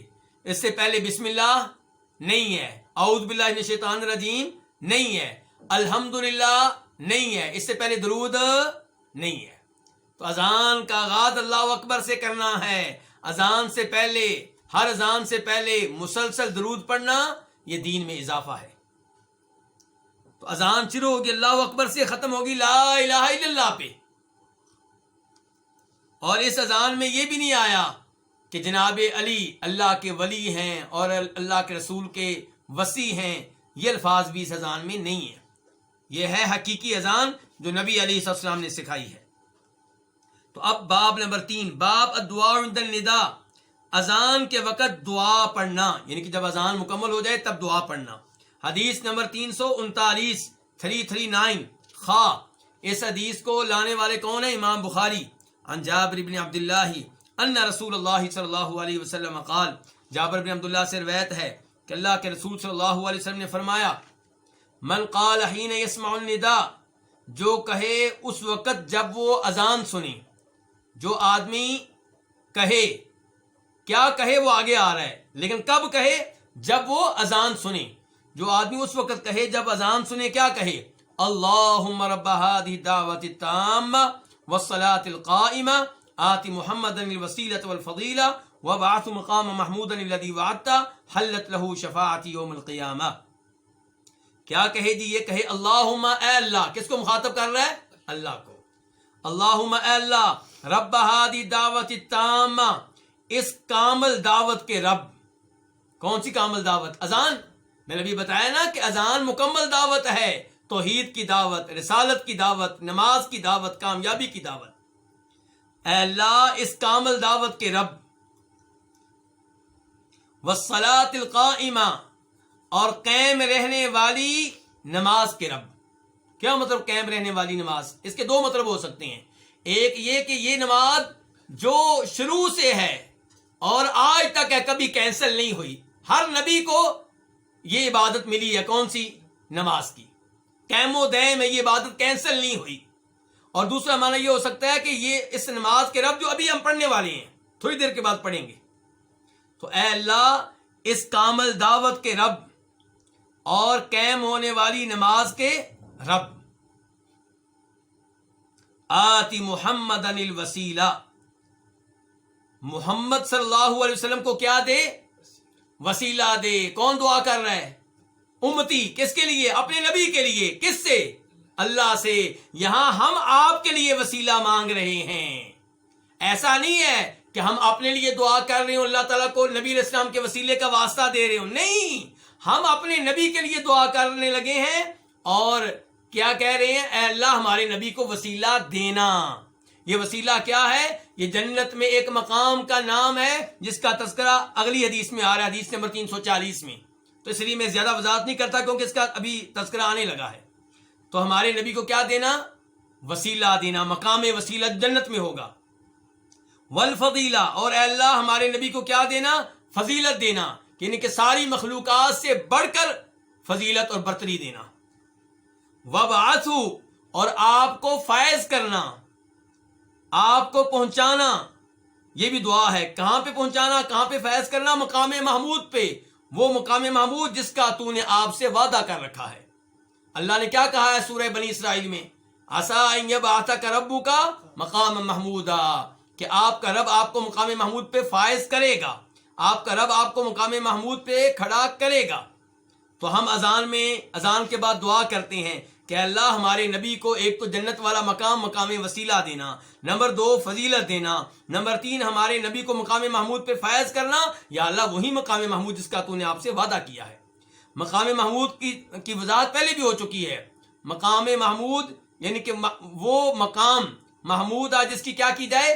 تعریف کی جائے. یعنی کہ وہ مقام جہاں پہ نبی علیہ السلام فائد ہوں گے تو آپ کی سب لوگ تعریفیں کریں گے، پہلے بھی بعد کے لوگ بھی. یعنی کہ شفاعت عظمیٰ، بڑی شفاعت، جب سب لوگ میدان حشر میں ہوں گے، پسینے میں ڈوبے ہوئے ہوں گے اور سورج بہت قریب ہوگا، ناقابل برداشت صورتحال ہو جائے گی. ہر نبی سے شفاعت کے لیے رابطہ کریں گے اور نبی شفاعت کرنے سے مدد کر لیں گے. پھر ہمارے نبی شفاعت کریں گے تو حساب کتاب شروع ہوگا. تو آپ کی اس شفاعت کا فائدہ سب کو ہوگا، اس لیے اس کو کہتے ہیں بڑی شفاعت، شفاعت عظمیٰ. اور یہ مقام محمود ہے. اس موقع پہ آپ فوراً شفاعت نہیں کریں گے، آپ اللہ کے عرش کے نیچے آ کے کیا کریں گے؟ سجدہ کریں گے، طویل ترین سجدہ، 7 دنوں 7 راتوں کے برابر۔ اس سجدے میں اللہ تعالیٰ کی حمد و ثنا کے گن گائیں گے، اللہ کی تعریفیں کریں گے، اور تعریف میں وہ الفاظ کہیں گے آپ کہتے ہیں مجھے اب نہیں آتے، تب اللہ سکھائے گا۔ تو یہ اس لحاظ سے بھی مقام محمود ہے کہ آپ اس مقام پہ اللہ کی حمد و ثنا بیان کریں گے، اور اس لحاظ سے بھی مقام محمود ہے کہ لوگ آپ کی تعریف کریں گے کہ آپ نے شفاعت کر کے بڑا اچھا کیا۔ تو دعا کیا کی جا رہی ہے کہ ہمارے نبی کو اے اللہ مقام محمود پہ فیض فرما جس کا تو نے آپ سے وعدہ کیا ہے۔ تو جو یہ الفاظ کہے حلت لہو شفاعتی، اس کے لیے میری شفاعت حلال ہو گئی، مجھے اس کی شفاعت کی اجازت مل جائے گی قیامت کے دن، اب میں اس کی شفاعت کروں گا۔ تو اللہ کے رسول کی شفاعت پھر کیسے ملتی ہے؟ عمل کرنے سے۔ یہ نہیں کہ آپ کی قبر کے پاس کھڑے ہو کے کہا جائے اللہ کے رسول ہماری شفاعت کرنا، یہ تو اللہ کے رسول سے مانگنا ہے۔ اللہ کے رسول سے کہنا فوت ہونے کے بعد کہ اللہ کے رسول ہماری شفاعت کیجیے گا، یہ آپ سے دعا ہے، اور دعا عبادت ہے۔ جب اللہ کے رسول سے آپ یہ دعا کرتے ہیں تو عبادت میں شرک ہو گیا اور آپ شرک میں داخل ہو گئے۔ اس کی بجائے آپ وہ اعمال سر انجام دیں جن اعمال کے بارے میں اللہ کے رسول نے بتایا ہے کہ جو یہ اعمال سر انجام دے گا میں اس کی شفاعت کروں گا۔ یہ دیکھیے، اذان سنیں، اذان کے کلمات کا جواب دیں، اذان کے بعد یہ دعا پڑھیں، اور یہ دعا کس کے لیے ہے؟ اللہ کے رسول کے لیے ہے۔ توجہ کیجیے گا، اللہ کے رسول کے لیے دعا کرنی ہے، اللہ کے رسول سے دعا نہیں کرنی، اللہ کے رسول کے لیے دعا کرنی ہے۔ اور جو یہ دعا کرے گا اس کے لیے روز قیامت شفاعت کیا ہو جائے گی؟ حلال ہو جائے گی، اللہ کے رسول اس کی شفاعت کریں گے۔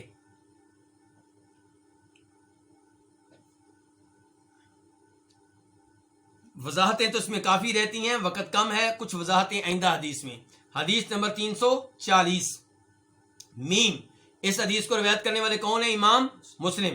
عن عبداللہ بن عمرو بن العاص، جناب عبداللہ بن عمرو بن عاص رضی اللہ تعالیٰ عنہ سے روایت ہے، انہ سمع النبی صلی اللہ علیہ وسلم یقول، کہ انہوں نے نبی علیہ الصلوۃ والسلام سے سنا کہ آپ فرما رہے تھے، اذا سمعتم، جب تم سنو، المؤذن، اذان دینے والے کو، فقولوا، پس تم کہو، مثل ما یقول، جیسے وہ کہتا ہے، جس طرح کے الفاظ وہ کہتا ہے ویسے الفاظ تم کہو۔ اور اس کی وضاحت آ چکی ہے کس حدیث میں؟ حدیث نمبر 338 میں، 338 میں، کہ جب وہ کہے اللہ اکبر آپ بھی کہیں اللہ اکبر، لیکن جب وہ حی علی الصلاۃ کہے تب آپ نے کیا کہنا ہے؟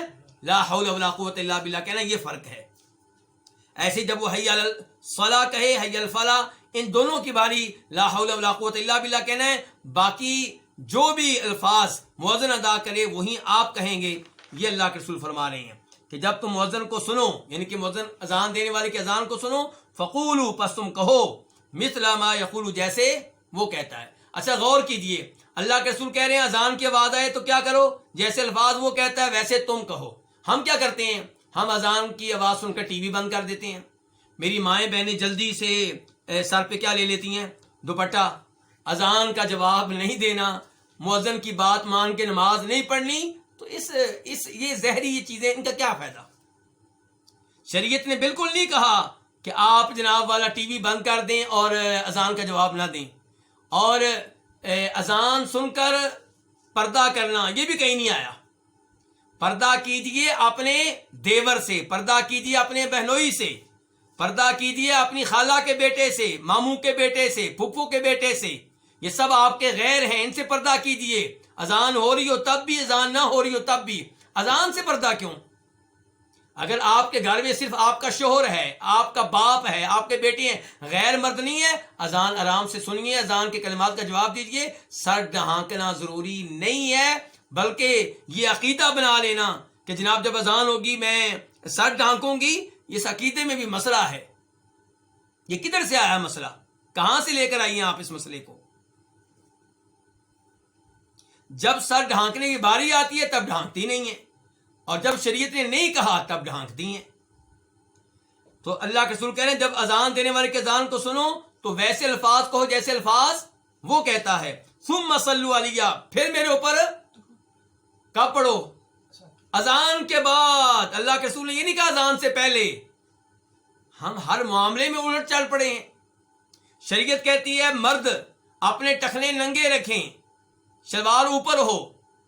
مردوں کی شلوار کہاں ہوتی ہے؟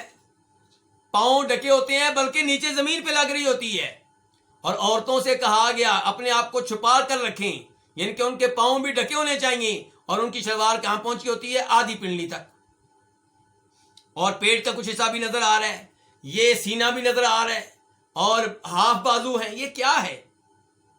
آج کورونا نے میری بہنوں کو ماسک پہنا دیے ہیں.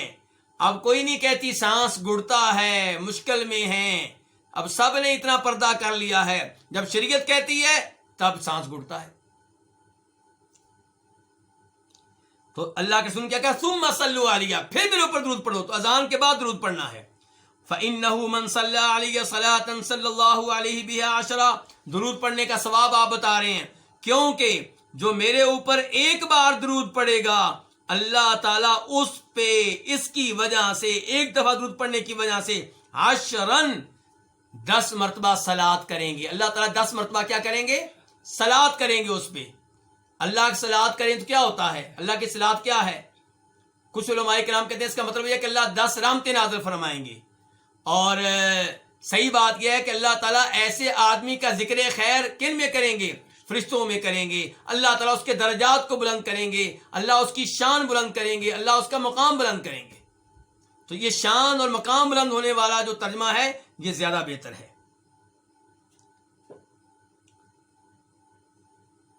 تو یہ ایک دفعہ آپ پہ درود پڑھا جائے تو 10 مرتبہ کیا ہوتا ہے؟ اللہ تعالیٰ صلات کرتے ہیں. اور اللہ کے صلات کرنے کا مطلب یہ ہے، میں صلات کرتا ہوں اس کا مطلب کیا ہے؟ کہ میں اللہ سے دعا کرتا ہوں اللہم صلی علی محمد، اے اللہ ہمارے نبی پہ تو صلات کر. تو میرا صلات کرنا کیا ہے؟ اللہ سے اپنے نبی کے لیے دعا کرنا کہ یا اللہ میرے نبی پہ صلات کر، یعنی کہ آپ کی شان میں اضافہ فرما، آپ کے مقام میں اضافہ فرما، آپ کے درجات میں اضافہ فرما، اور آپ کا ذکر خیر ان فرشتوں میں فرما جو تیرے پاس ہیں، تیرے مقرب ہیں. اور اللہ صلات کیا کرتا ہے؟ اللہ صلات کرتا کا مطلب یہ نہیں کہ اللہ کسی سے دعا کرتا ہے. اللہ نے کس سے دعا کرنی ہے؟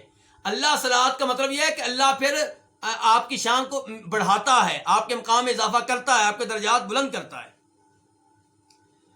ثم صلی اللہ علیہ الوسیلہ، پہلے اذان کا جواب دینا ہے، پھر درود پڑھنا ہے، پھر تیسرے نمبر پہ کیا کہا؟ پھر اللہ سے سوال کرو میرے لیے کس چیز کا؟ وسیلے کا. اللہ کے رسول ہمیں کہہ رہے ہیں کہ تم میرے لیے دعا کرنا کہ اللہ مجھے مقام وسیلہ دے. اور لوگ کہتے ہیں لو جی وسیلہ ثابت ہو گیا. بھائی یہ تو اس کے الٹ معاملہ ہے. یہاں پہ تو یہ ہے کہ ہم اللہ سے کہہ رہے ہیں کہ اللہ ہمارے نبی کو وسیلہ دینا، اور یہ دعا والا وسیلہ نہیں ہے، یہ جنت میں مقام وسیلہ ہے. اور اس کی وضاحت آپ کر رہے ہیں، دیکھیں خود وضاحت آ گئی. فَإِنَّهَا مَنزِلَةٌ فِي الْجَنَّةِ، بے شک یہ جنت میں ایک مقام ہے، یہ جنت میں ایک بلند و بالا مقام ہے. لا تنبغی الا لعبد من عباد اللہ، جو اللہ کے بندوں میں سے کسی ایک بندے کے لیے ہوگا، سب کے لیے نہیں ہے. جو نہیں لائق مگر اللہ کے بندوں میں سے کسی ایک بندے کے لیے، جو نہیں شیان شان مگر اللہ کے بندوں میں سے کسی ایک بندے کے لیے، یہ مقام اللہ تعالیٰ جنت میں کسی ایک بندے کو دیں گے. وَأَرْجُو، اور مجھے امید ہے، ان اکون انا ہوا، کہ وہ میں ہوں گا. وہ ایک بندہ کون ہوگا؟ وہ میں ہوں گا. فمن سأل علی الوسیلہ، پس جس نے میرے لیے وسیلہ کا سوال کیا، جس نے میرے لیے وسیلہ کی دعا کی، حلت لہ الشفاعہ، اس کے لیے شفاعت کیا ہو جائے گی؟ حلال ہو جائے گی. اللہ کے رسول کی شفاعت پانے کے یہ طریقے ہیں. اذان سنیں دھیان سے، توجہ سے، اذان کا جواب دیں، پھر آپ پہ درود پڑھیں. درود کون سا پڑھنا ہے؟ درود تاج یا درود ہزارہ؟ درود ابراہیمی جو نبی علیہ السلام نے سکھایا. من گھڑت درودوں کی طرف نہ جائیں. من گھڑت درودوں میں عام طور پہ شرک کے الفاظ پائے جاتے ہیں، بدعت کے الفاظ پائے جاتے ہیں، خصوصاً درود تاج اس میں شرک کے الفاظ موجود ہیں. تو درود ابراہیمی پڑھیں، اور پھر اللہ تعالیٰ سے مقام وسیلہ مانگیں اللہ کے رسول کے لیے. اور یہ بھی ایمان رکھیں کہ وسیلہ کیا ہے؟ جنت میں ایک مقام کا نام ہے، عالی شان عظیم الشان مقام. اور امید ہے کہ یہ مقام ہمارے نبی کو ملے گا. اور ہم دعا کرتے ہیں تو مزید یعنی کہ یہی ہے کہ اللہ کے رسول علیہ السلام کو ملے گا. اور ہم آپ کے لیے دعا کریں گے تو ہمیں کیا ملے گا؟ ہمیں اللہ کے رسول کی شفاعت ملے گی. اللہ رب العزت سے دعا ہے کہ اللہ تعالیٰ مجھے اور آپ کو نبی علیہ السلام کی شفاعت کا حقدار بنائے. اللہ تعالیٰ مجھے اور آپ کو شوق سے اذانیں دینے کی توفیق دے. اللہ تعالیٰ مجھے اور آپ کو توجہ سے اذان کا جواب دینے کی توفیق دے. اللہ تعالیٰ مجھے اور آپ کو اذان کے بعد درود شریف پڑھنے کی توفیق دے. اللہ تعالیٰ مجھے اور آپ کو اذان کے بعد یہ دعا پڑھنے کی توفیق دے. اور ایک دعا آگے آ رہی ہے حدیث نمبر 341 میں، لیکن اس حدیث کی وضاحت کرنا ہوگی، اور آپ کا وقت اپنے اختتام کو پہنچ چکا ہے، اس لیے میں آپ کا مزید ٹائم نہیں لوں گا. یہیں پہ آج کے درس کا اختتام ہوگا. بڑی عظیم الشان، بڑی پیاری حدیث ہیں. ہمارے نبی علیہ الصلوۃ والسلام کی ایمان بڑھتا ہے، عمل کرنے کا جذبہ پیدا ہوتا ہے، اور جو کوتاہی کر رہے ہیں اس کی وجہ سے پشیمانی اور ندامت کے احساسات پیدا ہوتے ہیں، اور یہ بہت بڑے فوائد ہیں. اللہ رب العزت ہمیں اپنے نبی علیہ السلام کی احادیث کے ساتھ ایسے ہی جڑے رہنے کی توفیق دے، اور آپ کی تعلیمات کو ایسے ہی حاصل کرنے کی توفیق دے. وآخر دعوانا الحمد للہ رب العالمین.